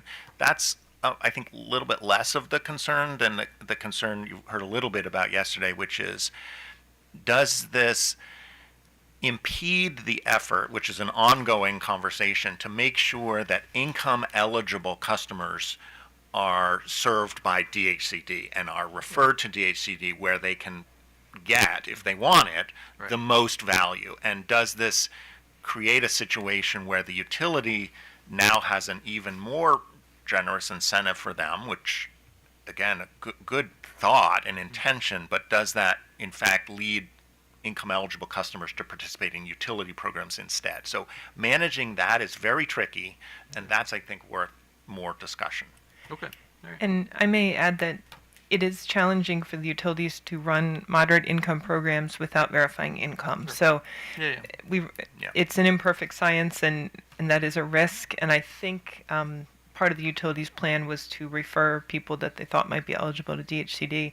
But yeah, we did admittedly struggle with how to do that as well. Because there are already not small numbers of known limited income OHEP qualified customers who participate in the utility programs, including the comprehensive home retrofit programs. Maybe those customers wanted to participate, for whatever reason, but they probably would have had lower costs if they had participated in the DHCD programs. And so there is sort of ongoing concern that we make sure that the customers who are eligible for DHCD are ultimately offered the opportunity to be served by them. So I think yesterday you had suggested that in Vermont they self-certify. So to the extent, was it you? Maybe somebody. Someone had suggested that there's a self-certification for moderate income, and so to the extent that we look to putting some limits on incentives to avoid the free ridership, and for customers that are not low income, could self-certification be a way in which we avoid we really can't put the responsibility on the utilities to sort of go through income levels, but have it be, sort of self-certification, and then of course to the extent you determine that somebody is not moderate in their income levels, they can just be thrown off the program. There's been a lot of conversation about income verification in a couple of work groups here in Maryland for a little while, and there isn't a perfect solution. A lot of it depends on how big those incentives are, and if they are, $1,000 incentive, that's one thing. If it's a $15,000 incentive, then that's a little bit of another thing. Some programs, so Maine, for example, it's not utility run; it's run by Efficiency Maine as a quasi-governmental administrator for the whole state, but they do require customers to, and I won't get all the details right, but it's a little more than self-certification, but it's not having to go look at 1040s. You can request that the IRS sort of transmits a statement of income to the Efficiency Maine, and they use that to screen for moderate income. And are you aware of any other jurisdictions that have perhaps a tiered approach to incentives based on income? Yes, there are, besides just sort of low income and everyone else. Right. Yes, there are some jurisdictions that are doing that. There are not a lot of them, but Maine and Massachusetts are two that I know of. And there is a new moderate income work group, and one of the pieces that could be before that work group is to look at some other jurisdictions that have done that. So I hope that will happen. Would it be possible for you to send us some information on that? Maybe not too detailed, but just sort of, that kind of lays out the kinds of tiers and criteria. Yes, and I also just want to make it clear that the utilities have just recently started offering a moderate income level incentive here in Maryland, and so they are using self-certification for that. If they think that the customer, as Ms. Eichner said, might be low income eligible, then they want to make sure that they go into DHCD and find out if they are. But if they're not, that it's based on a self-certification, and they would be eligible for higher incentives, particularly for the home retrofit program. So that's just hitting the streets now, I think, in Maryland. Okay, thank you. Okay, so why don't we stop now for lunch, and then when we come back, we'll get staff, and they can make comments, and then go right into the reports. So we'll come back at 1 o'clock. So.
for 9507, one programming note, we actually are going to need to, and I don't want to squeeze you guys, we're going to need to stop the proceeding at 1:55 if we're not already done, because we need to transact some business related to standard offer service, but everybody can stay in the room. So with that, go ahead. Thank you, Mr. Chair. Good afternoon, Mr. Chair, Commissioners. Dan Hurley on behalf of the staff. I have with my team. That's Hurley. So we don't have a formal presentation to give, so we provided extensive comments both on a utility basis and a program, comparing the utilities across all the programs as well. Provided our recommendations. Our recommendations still hold as they were filed. I will note on a couple of things with the Code Plus, our recommendation for that was to have it last for 6 months. The reason we went with 6 months, because traditionally within the EmPOWER programs, when a code change, we would give we'd give like a 6-month time to reduce the current stock before we actually switched over to the newer models. So for that one, we're okay with that going for the rest of the program cycle. And then I guess our other big recommendation was that staff does recommend the Commission continue to allow gas incentives for the remainder of this program cycle. As outlined in our comments, the EmPOWER surcharge is paid by all customers. These appliances are still available on the market. Customers make those choices. We would like them to make a more efficient choice if possible. I know some of the arguments put forth by the advocates and other parties, are based on sound recommendations on their part. But they talk about they're still available, but I think we'd rather see a more efficient gas furnace in a home for the next 15 to 20 years than a standard one. And with that, we're available for questions. So let me ask one quick question before I turn it over to everybody else. This recommendation that OPC made about ending central air. We believe those incentives should also continue through at least through the rest of this program cycle. I see. Okay. So, Commissioner Sussman. Okay, so I'm assuming, I know I saw you earlier, Mr. Hurley. So, all 3 days. yes, okay. In listening over the last couple of days, I'm troubled at how inefficient. So here we're going for efficiency, but I'm troubled by how inefficient I think, or at least it seems to me, the heat pump program is in terms of getting the public to understand the value of heat pumps. The contractor community seems to be very confused about what the requirements are, at least from what we heard. And so I'm just wondering if there's a better way to provide the information, give the customers a smaller universe of options, because maybe having too many options actually sort of shuts down the thinking process.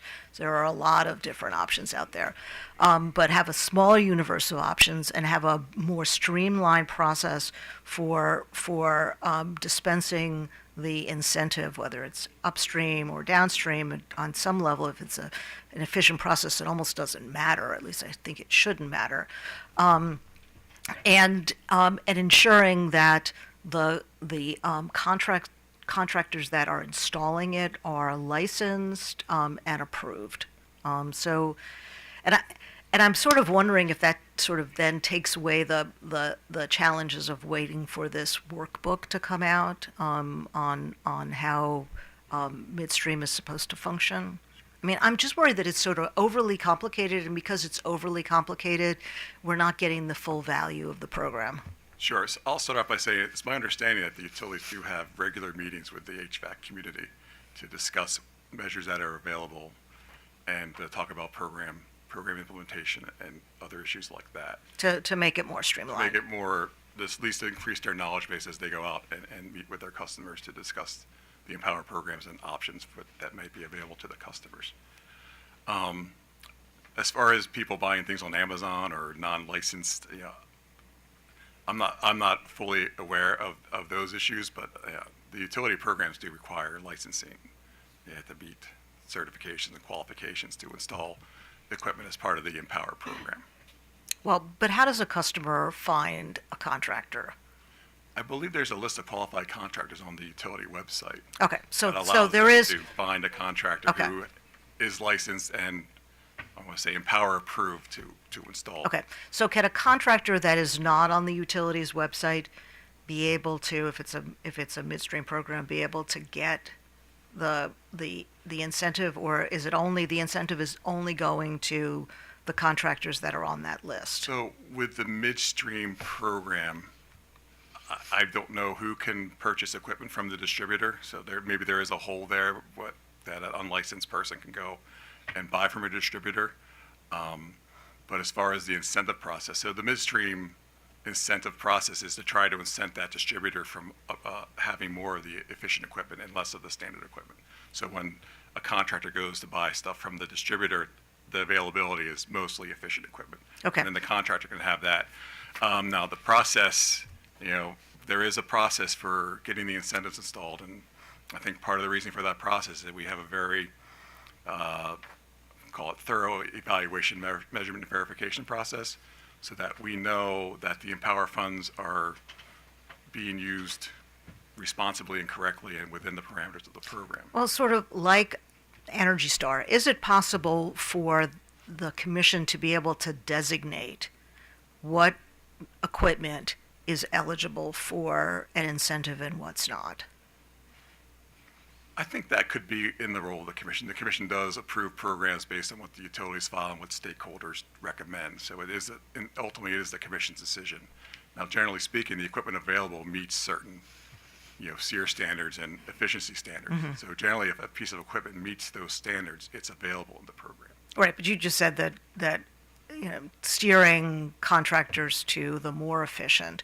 I mean, I'm just sort of wondering if the program can just say to the contractor, these are the heat pumps that are eligible for an incentive, and then this way the customer will know. These are let's say you've identified 3 different levels. So the most efficient, the medium, and so then it'll sort of depend on how much the customer wants to spend. So right, so the incentives, of course, will be based on efficient models over standard and increasing the tier incentive based on higher efficiency. Right. I'm sort of, you understand what I'm getting at. I think it's hard, it might be difficult for this commission to require contractors only to install efficient equipment if that's the road you're going. Well, no, I don't think we'd ever do that. What I'm saying is that we would say, you want an incentive, because that is, some of our role is to, I mean, that's the whole point of EmPOWER, is to incentivize the kinds of behavior that we'd like Sure. to see. So we don't want to incentivize behavior that we don't support, Right, so incentives are only available for that efficient equipment.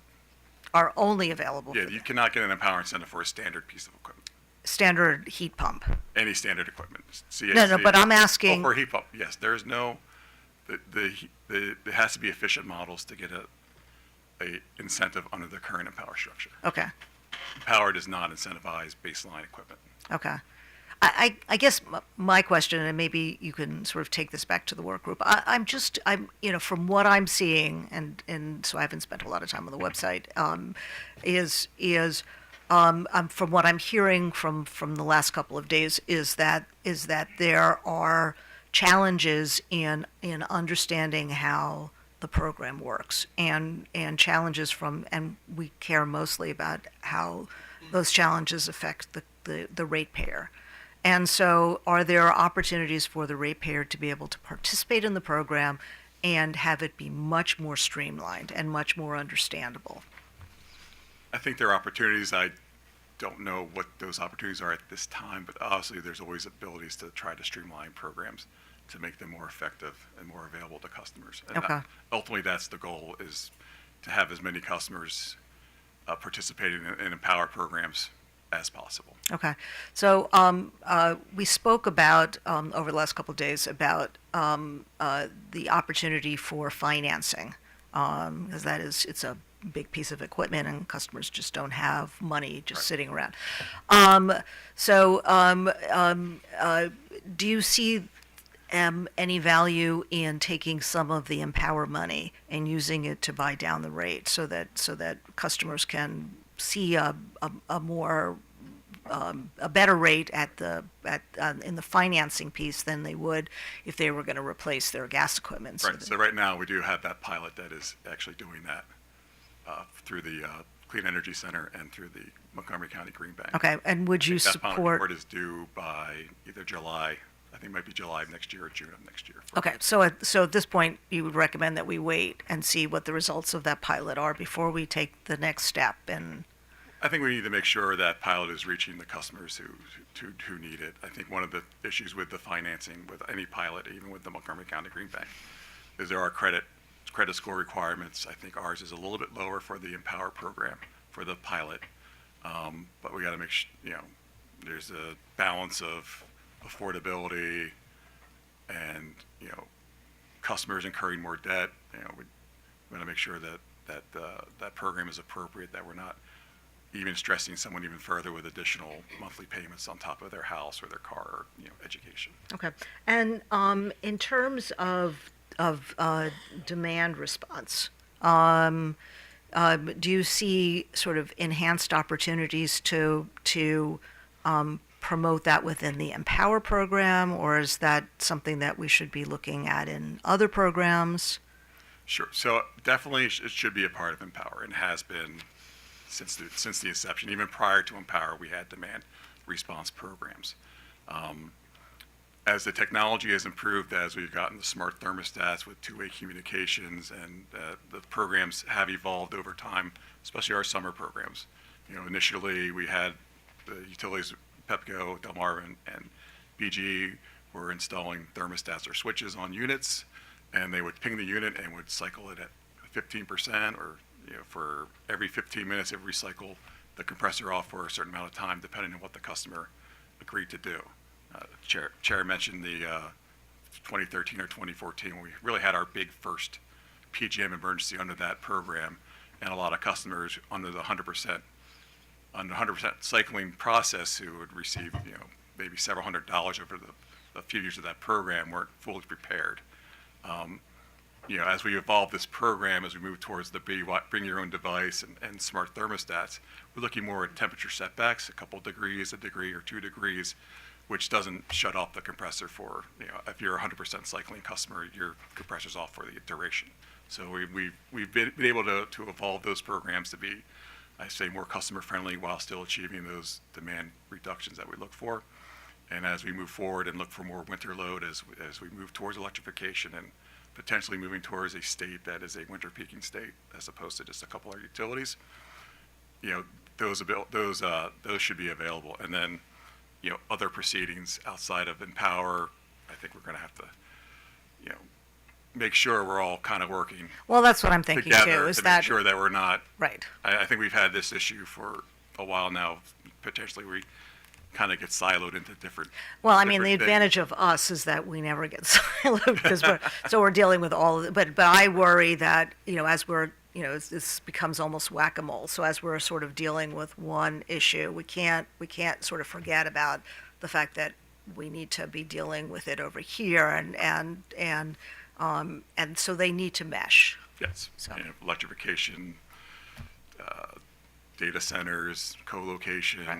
transmission lines, more power, and then of course with the rising cost of, things just are rising costs. EmPOWER has grown into, I think, over $1 billion program for this 3-year cycle. You talked to me in 2008 and you asked me if EmPOWER is ever going to cost $1 billion over 3 years. I would have said there's no chance. Well, and I worry about that too, because it is, and I've mentioned this before, it's a little regressive. Right. The most important piece of one of the key pieces of what we do is to make sure that we're not forgetting the Right. folks that are paying into the program and not getting any benefit Right. from And it. of course, DHCD has the limited income customers, and we Right. do have the new moderate income work group that's looking at developing programs or enhancements of programs that will reach out to that moderate income customer, maybe give them a little more incentive to install the equipment or the installation Right. measures. Okay, that's all I have. Thank you. Richard. Yeah, I was just, sorry I missed the last couple of days. I was at another conference, but I was interested in some of the questions that Commissioner Suchman just asked, really about, as we, looking at ways to maybe streamline. I think, tell me if you agree, we're kind of at a point where we're transitioning from the metric of energy savings to greenhouse gas reduction, and we're also moving into soon into a new program cycle. Have you given some thought, the staff given some thought to really how we've done our program in this state, where it's really kind of utility by utility focus, as opposed to some other states that have also very robust and good programs that have more of a uniform approach, a single administrator approach. And have you had a chance to just do any kind of evaluation at this point? If are there ways to streamline, as Commissioner Supchin discussed, and ways that we might be able to find some efficiencies just in not having so many different programs and also so many different administration of programs? So I think as we move forward, we're seeing more, maybe not enough, but we're definitely moving down the road towards a little more uniformity. Some of the states that do have that single implementer are smaller states. DC has one utility. I believe Vermont has one utility. So we do have multiple utilities. We have diverse populations within those utilities. We have diverse topographical. In those territories, PE doesn't seem to have as big as issue with the transmission congestion as the eastern side of the state does. So there's different issues that hit different parts of the state. So I think so far, I think it's been fairly successful. As we move forward, we'll have that uniform program manual to the commission by early next year. I believe January 1st is the filing date for that, for the midstream program. And as we move forward, maybe even thinking beyond the current cycle. Obviously, we're going towards year 2 of this current cycle with this dramatic shift from the megawatt savings to the GHG. As we move forward, it's something that can be, I say we can look into that, but there's some advantages and disadvantages depending on, like I said, we have diverse utilities. So that's something worth looking into if a single implementer. But then who wants to take on, it depends on who wants to take on that role as well. Okay. And as far as just EmPOWER Maryland, there's been a lot of just discussion about, the, state policies, the alignment with state policies. This particular program, I mean, are you approaching it that, it needs to I guess, adapt or be adapted for different parts of the state? Or should we be trying to align it with the state policies, state policies of greenhouse gas reduction, which is the stated reason for the program. Also, a special emphasis on disadvantaged communities that have been, historically left out. I think those are kind of big state policies. Are we, do you think, focusing enough on, EmPOWER and how it can be fully aligned with our state policies? I think as we're moving forward, I think we're starting to get more aligned. I mean, clearly there's some differences of opinions about the rebates for natural gas, for instance. But we do have some steps forward moving towards the beneficial electrification. We have the environmental justice potential. I know with the moderate income programs, we talked about how the utilities are trying to do their income verification and making sure that customers who are qualify for the DHCD program get to the DHCD program and not in the utility program. That's a two-way street, because DHCD is also looking at customers who may not qualify for their program and try to get them to go to the utility moderate income program. Yeah, so I think that's important. We do have that coordination going on, moving towards those policies. So yes, we're taking a step, and I think it's potentially a paradigm shift of the GHG shift is a major shift in how we're trying to evaluate and move these programs forward. Okay, yeah, and I think we're all wanting to make sure, again, that we're making that transition and not, being inclusive. But again, I really agree with a lot of the questioning and the suggestions of Commissioner Suchman again about let's see if after multiple cycles and also this point where we're moving to a new kind of metric that we see if we can find ways to to find those efficiencies. Right. And it just seems like there's a good opportunity at this point. And again, also with the alignment of state policies, we all pay into this program.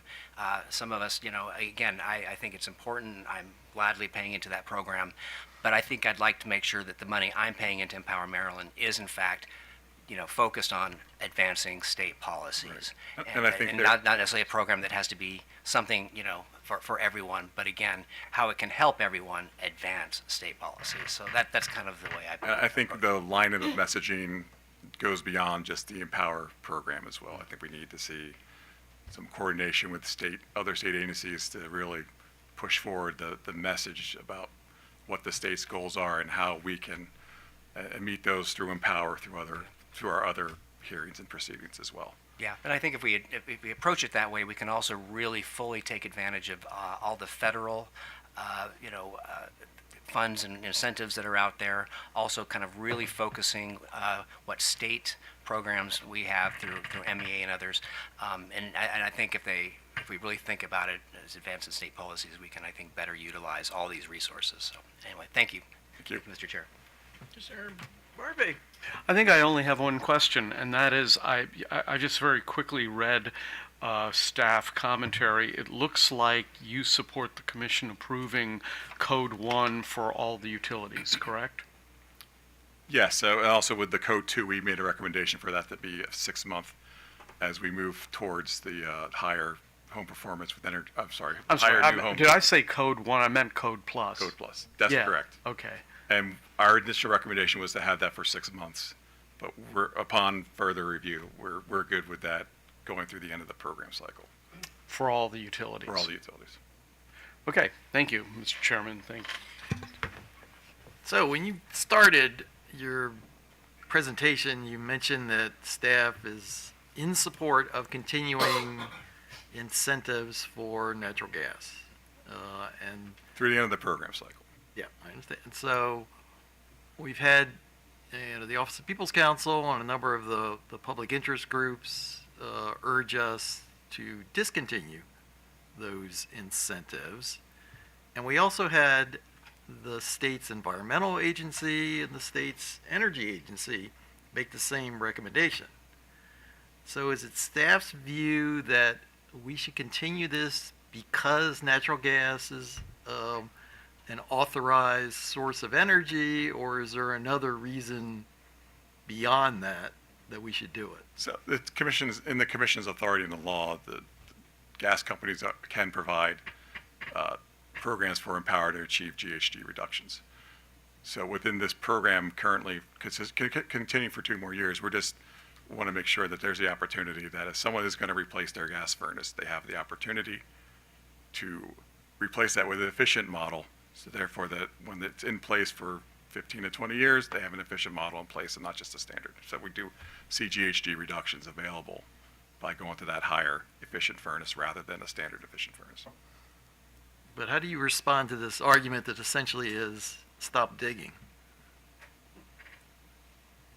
That, continuing these incentives and having people make these investments is actually exacerbating the problem of trying to get greenhouse gas reductions because you're locking in this use, and instead we should be focusing entirely on moving people away from that fuel source and onto electricity. It's a fair argument. Our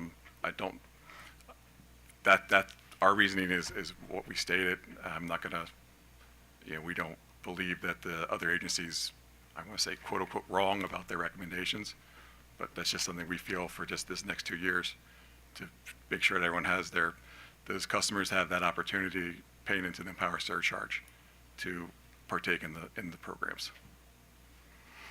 Okay.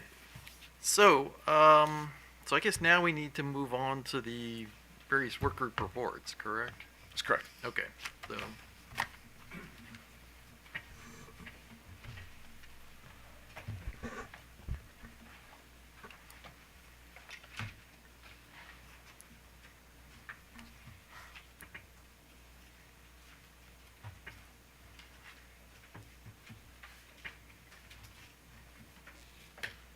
So like we've done in the past, when we introduce the work, we'll introduce a report, and the parties that want to speak to the process are invited to come up to the table or go to a mic Okay, sure. to comment on the reports. So the first report we're going to talk about is the conservation voltage reduction report that was filed on August 1st, 2024. So in order number 90957, the commission asked the work group to answer 3 questions. Is the continuation of counting CVR towards EmPOWER goals appropriate? Number 2, what would replace CVR if it was disallowed from EmPOWER goals? 3, what are the merits of BG's request that the 20% cap on front of the meter resources be lifted so that they can count all their CVR savings representing 20% of the megawatt hour goals? Of course, since then, HB 864 passed and the EmPOWER goals went from the first year energy savings goal to a lifetime greenhouse gas emission goals. So the work group met and made the following 3 recommendations. Number 1, the CVR impacts in the 2024 to 2026 plans should count towards the 2024 to 26 lifetime GHG goals. Number 2, CVR impact should be excluded from the goal setting process after 2024, after the 2024 to 2026 program cycle. And number 3, the 80-20 split on the behind the meter and front of the meter programs should be revisited for the next program cycles. And that was, I think it was a 95 or almost 100% consensus report. So I'm going to open it to the stakeholders. Okay. And I guess as you come up, even though you were participated earlier, identify who you are and just so the court report. Certainly. Jim Gravatt on behalf of the Maryland Energy Efficiency Advocates, GREVATT. And I think probably nobody in the room would argue with the fact that I've been the prime instigator and the conversations about conservation voltage reduction over these many years. And I just want to say that I participated in this work group and support the recommendations in the report. I think it was a good process. I'm really quite pleased with the recommendations, and I hope that nobody in Maryland will ever have to hear me talk about conservation voltage reduction again. Second. Thank you. So, any questions? Anybody else want to opine on this one? Going once, going twice? It's nice to have consensus. Okay. So our second report is also more related. So these first 2 reports Sure. were related to the evaluation advisory groups. That's why they're together. So the second report is the status report on the behavioral persistence, which was submitted on, I believe, October 15th. So in order number 91214, the commission directed the EMV work group to review and report on how the life cycle savings of behavior-based programs is calculated in other states, as well as the robustness of research supporting utilization of a different measured life. The work group met and the conclusions are as follows. Changes to the HER measure life, that's home energy report, measure life would have implication on program and portfolio cost effectiveness, but the direction is not necessarily positive. Transitioning to a multi-year measure life would likely harm the cost effectiveness of the program during the transition years. The work group does not believe a 1-year assumption causes bias in the cost effectiveness of the portfolio. Changes to the HER measure life would have Maryland-specific considerations, including negative implications for program design and customer satisfaction that merit further discussion beyond the scope of this report. If the commission wants to consider increasing the measure life, the timing should be aligned so that the changes do not have bearing on the current program goals, i.e. during this current program cycle. And we're open to questions or stakeholder comments. Seeing none. Okay. Okay. So our third report was the cost recovery report that we filed on July 24th, 2024. It was kind of related to the changes of the structure of the surcharge. So the commission directed this work group to investigate methods for minimizing the surcharge bill impacts as the surcharge transitions from an amortization model to an expensing model. HB 864 is passed, and two provisions in the bill would mitigate the surcharge bill impact. Number one is the elimination of amortized balances that must occur before December 31st, 2032. And two, the return to the EmPOWER utilities can earn on the unamortized balance cannot be greater than the average cost of the outstanding debt. The utilities ran surcharge models to estimate the impacts of the various changes and changes to the amortization schedules as outlined in the report. And then the various stakeholders did provide their own recommendations. So I think this is going to be one where we're going to have some folks joining me at the table.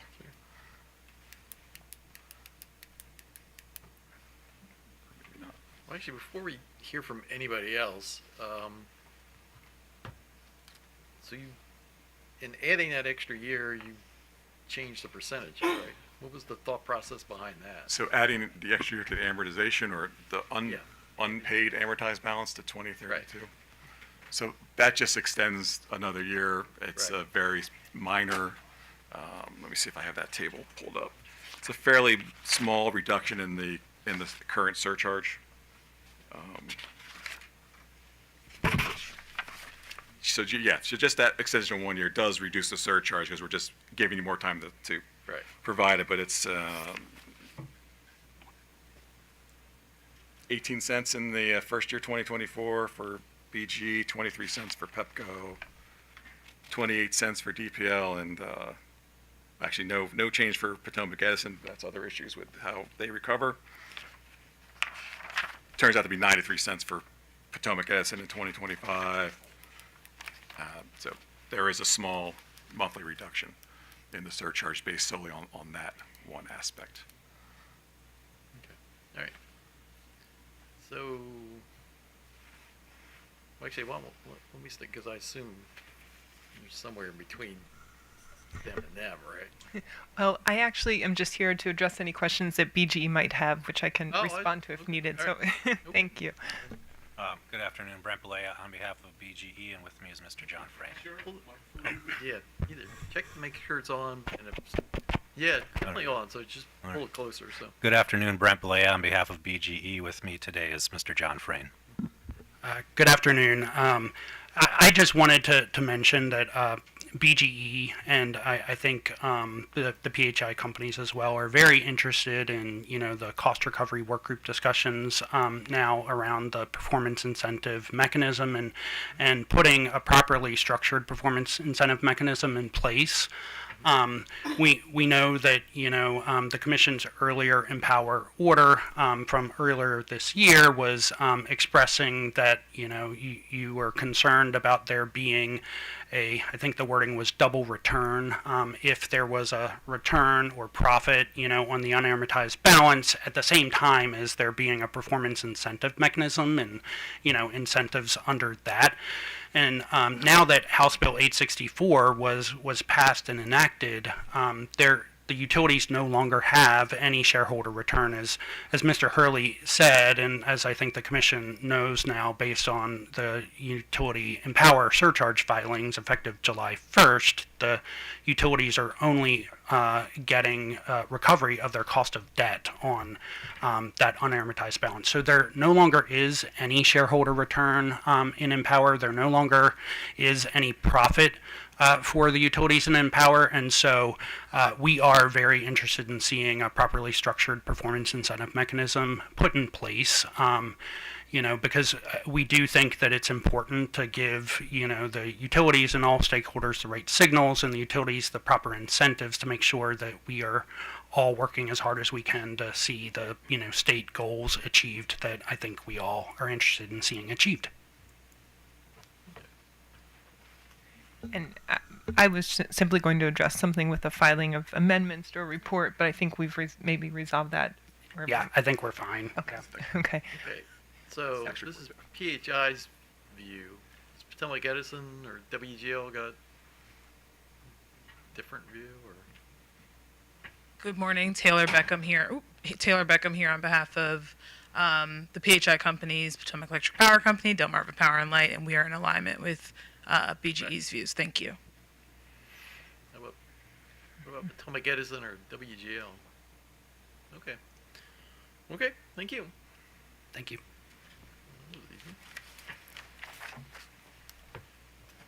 So our next report is also a cost recovery report based on the performance incentive mechanisms.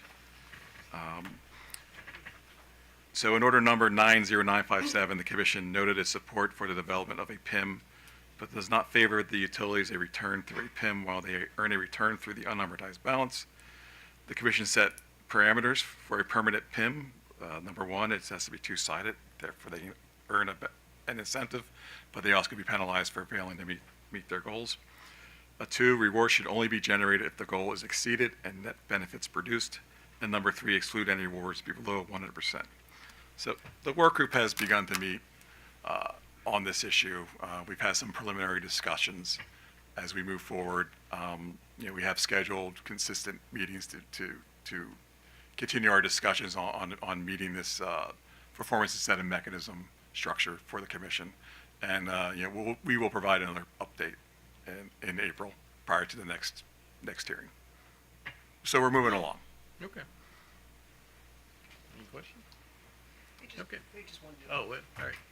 Just so I understand the direction we're going. So we do have the unamortized amount, which now is being, the return is essentially the cost of debt. So are we, for the PIM, we're just talking about programs going forward, is that correct? That would be for just, okay. That'd be based on future programs, Okay, future so, goals. So the amortization money, that would just stay in a different pot, and then what we're looking at would be a brand new approach to how there may or may not be a return on whatever the programs That's utilities. the potential structure, what might be produced, yes. Great, thank you, Mr. Chair.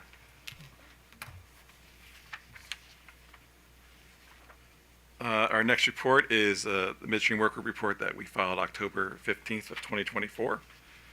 In Order 91214, the Commission directed the Midstream Work Group to provide the following information by October 15th, 2024. One, a status of the Uniform Program Manual. Two, recommendations on offering certain appliances in both midstream and downstream delivery channels. Three, kind of define the market transformation in the context of these programs. Number four, firm definition and delineation of midstream and downstream by appliance type. And number five, establishing market share goals for both distributor and retail sales. So the work group achieved a general consensus that it is appropriate to offer the heat pump water heaters in both the downstream and midstream channels, as long as the incentives and other program features are coordinated to promote the measure in a consistent manner. The midstream work group also is scheduled regular meetings to continue these discussions as we move forward.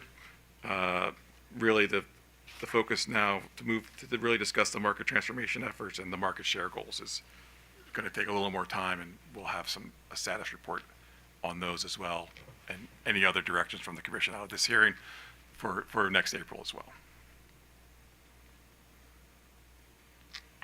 Oh, Commissioner Sussman.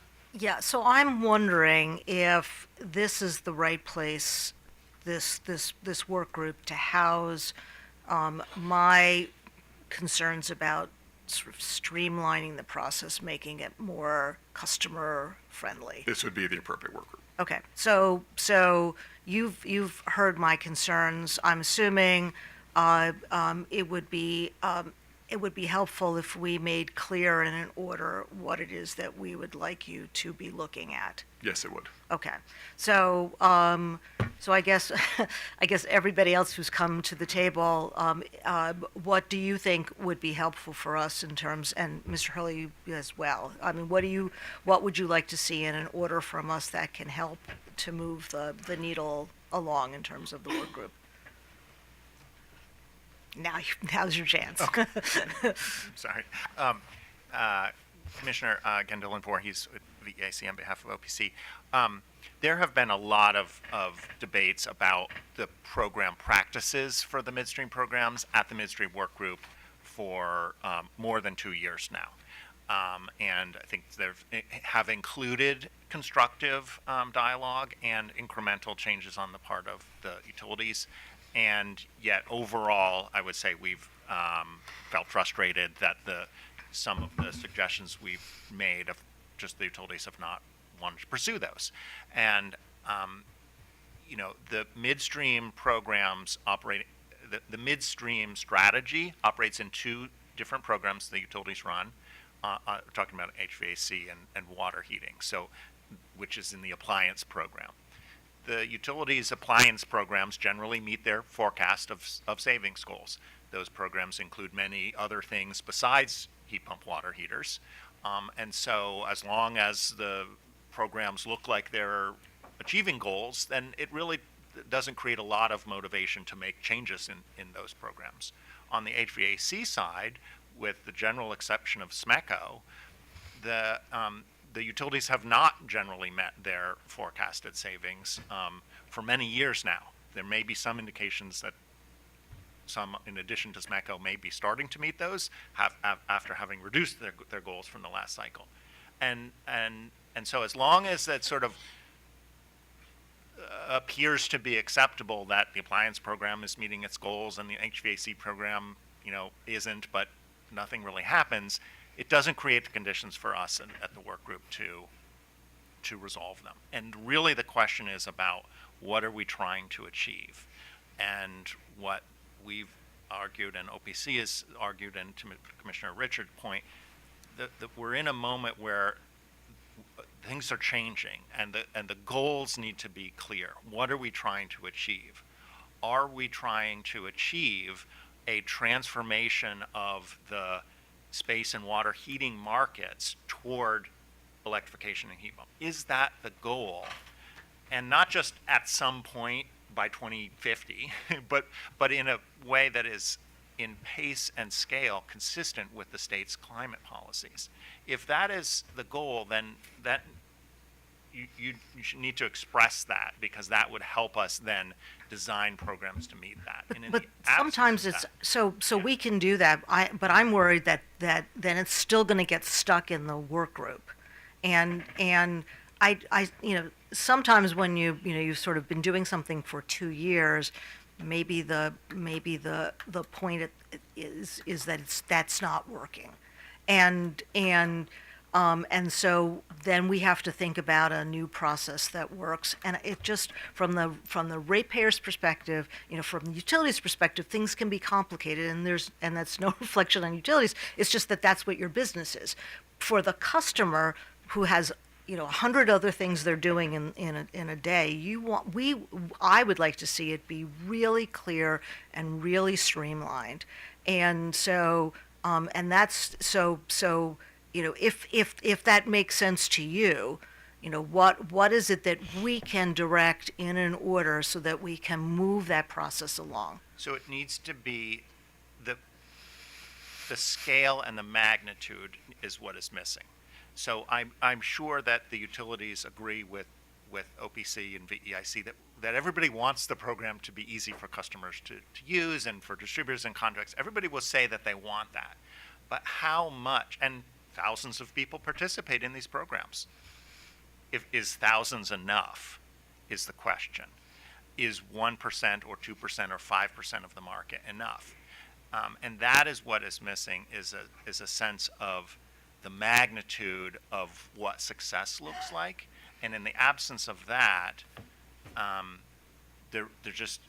it is working for the people who participate, and a few more people participating. Right, but we can have that goal. But I'm still stuck in process. Yeah, I understand. And so if you can, and you don't have to do it now, but if you can think about things that we can do to make it, as the chair was talking about solar panels on rooftops, at some point something clicks in, and all of a sudden it takes off, and so even without a goal, if you can set up a process, it may take off, and then you don't even need to lay out a goal because you're there and more. Yep. So if we can think about ways to make the process work better, fairer, so that we don't have contractors coming in and complaining, whether it's true or not.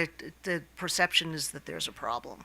I'm sure OPC can follow up with some comments, but by process, just so I'm clear, you don't mean work group process, you mean program process. Oh yeah, no, because I understand things can get stuck in the work group. So Both. Yeah. So if you can lay out what you think is the right approach, so that we can give the work group clearer direction. Okay, that's all I have. Good afternoon. Again, Brett Blay on behalf of BGE. Mr. Eric Riopko is with me today. Good afternoon, Chairman and Commissioners. Eric Repko, the Manager for the Residential Energy Efficiency Program at BGE. I just wanted to address a few things. First, BGE's HVAC program, which includes the heat pumps, met goal last year. We're on track to exceed goal this year. We recently requested from staff a transfer of about $3 million to that program for incentive dollars because the program is exceeding goal. So a lot of good work going on there. We regularly engage with the likes of Sean Maloney and other HVAC contractors and trade groups to get their input. And lastly, also wanted to mention that we've had some discussion about Vermont and Maine, and we had took a trip up to Maine earlier this year and engaged with the people at Efficiency Maine, the contractors, the distributors, and went to retailers just to try to continue to learn. While to the points earlier, we definitely have met our goals or exceeding goals. We're continuing to realize the value of this space and continue to try to push ourselves forward and share that information. As far as processes, we continue to look for stakeholder input. The utilities are working through the Uniform Program Manual, and we'll be looking forward to sharing that with the work group and getting other stakeholders, including the HVAC contractors, distributors, and other stakeholders involved in that process as well. But overall, I want to just highlight that we continue to push forward with the HVAC program and work through challenges. We understand, that there's definitely education and training that needs to be had, and that's definitely something that we've put forth, especially on the heat pump water heater space, where we're looking to educate not only contractors on it but also customers. And that's something that in our dialogue with Efficiency Maine, we definitely saw and felt, that whole message of engaging with multiple levels as far as the education. So there's a lot of layers going on there, but we are working through those. Well, no, I appreciate that. Thank you, and I also appreciate you sort of going to places to see how they're doing it, to sort of learn best practices. So I guess sort of two questions. First, given the fact that you're running this program, are there opportunities to make it work better, to make it sort of work more efficiently, and are there opportunities to sort of to shrink the universe of options? So you go to a website and there are like multiple opportunities for purchasing heat pumps. Who can possibly figure out? So is there an opportunity to shrink the number of options, or maybe create sort of three categories of options, so that the customer doesn't have to go to multiple websites to try to figure out which is the best one, but has the experience or the expertise of the company and others sort of weigh in on which models sort of fit the bill for the program. So as far as HVAC equipment, are you looking to shrink the universe for that? Yeah. For heat pumps. For heat pumps, I'll say, in the conversations with the likes of Mr. Maloney and other HVAC contractors, we definitely have learned a lot. I think one of the challenges that we know that they face is sizing the equipment for the customer's home. So there's definitely challenges with customers' homes and the equipment and that will determine which company they go with. That'll determine what equipment that they're getting installed in the home. So there's an indoor piece of equipment, and then there's an outdoor piece of equipment. Sometimes they're having to install maybe two different pieces of equipment. That the indoor air handler part might might not be the exact same as the outdoor part, but they're trying to size it for the customer at home and optimize it there. So that's probably why you're going to see some variation in customer quotes and stuff like that, because there's I guess multiple ways to solve the problem, and so sometimes you're going to get contractors that are going to solve the problem in different ways. But there's a lot of variation in equipment and size, and I think on the residential side we haven't incentivized equipment on the tonnage basis, because we don't want contractors to oversize the equipment so that they can get a larger rebate. But there's definitely, there unfortunately is a large variation in the amount of equipment that's out there. There's a lot of innovation going on with different HVAC companies as well. So that's something. We've got ductless mini splits. We've got a lot of different, maybe even some European companies that are coming to the United States with new technologies. So. Okay, but so how do, I guess, and I appreciate this, but I'm sort of wondering how we can find a way so that contractors don't take advantage of customers, so that they don't oversize. I mean, that's what I was sort of trying to get at in terms of sort of standardized sort of range of equipment. I understand what you're saying about, you know, 2,400 square foot home is going to be different than a 2,000 square foot home. But I'm trying to sort of deal with the unscrupulous, and I'm sure it's a very small window of a universe of unscrupulous contractors, but trying to give the ratepayer assurances that if they go into this program, they're going to get the best value, and the ratepayers who are paying money into the EmPOWER program are also getting the best value. I think the variation of equipment is going to be challenging to limit it to just certain equipment. We definitely on our website list the qualified equipment that gets incentive for the program, but there's a large universe of equipment that's outside of it that's like the baseline equipment. So yeah, sort of take it back. You understand what my thinking is. Yeah. Trying to find ways, streamlining the process, making it easier, and also avoiding situations where someone can take advantage of the ratepayer. But we want to try to avoid that as well.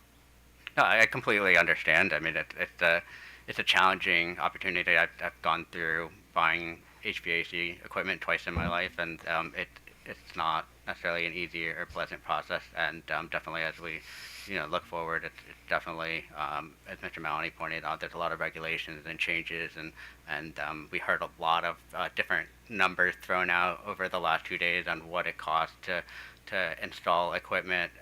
It definitely fully hear the challenge that's there, and I think it's unfortunate that we do have a large variation in housing stock and a large variation in equipment, which makes for the need for a large variation at times.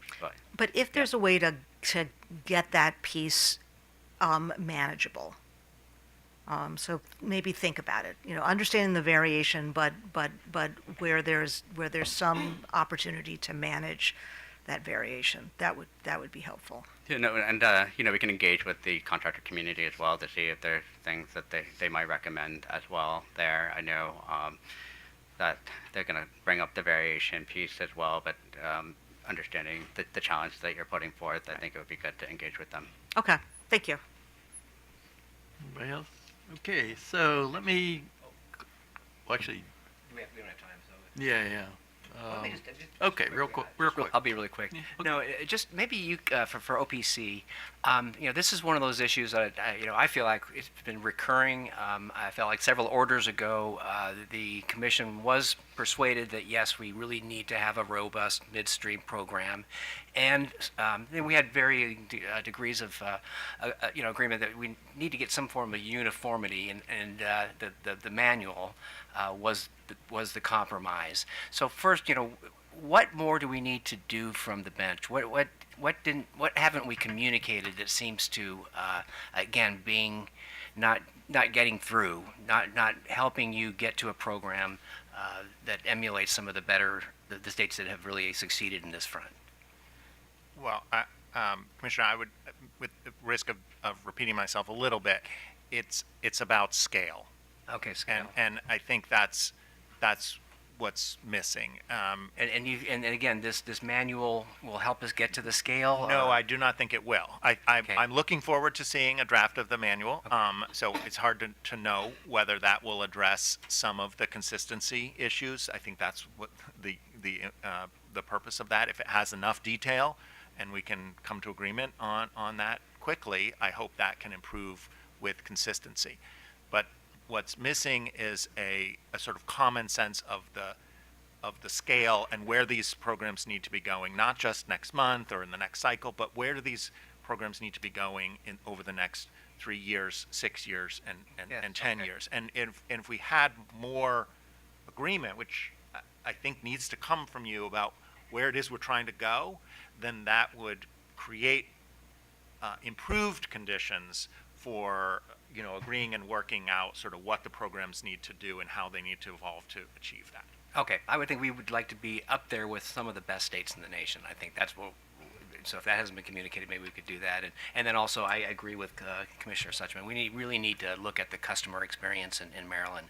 Like you said, it seems to be very unpleasant still. How can we make it a better experience in advance of our state policies? So I think that's something else. We can continue to try to move forward on. So thank you, Mr. Chair. Okay, so we're going to take a short break, and then so we can deal with the SOS issue. So everybody stay in the room and stay close by because we'll get back.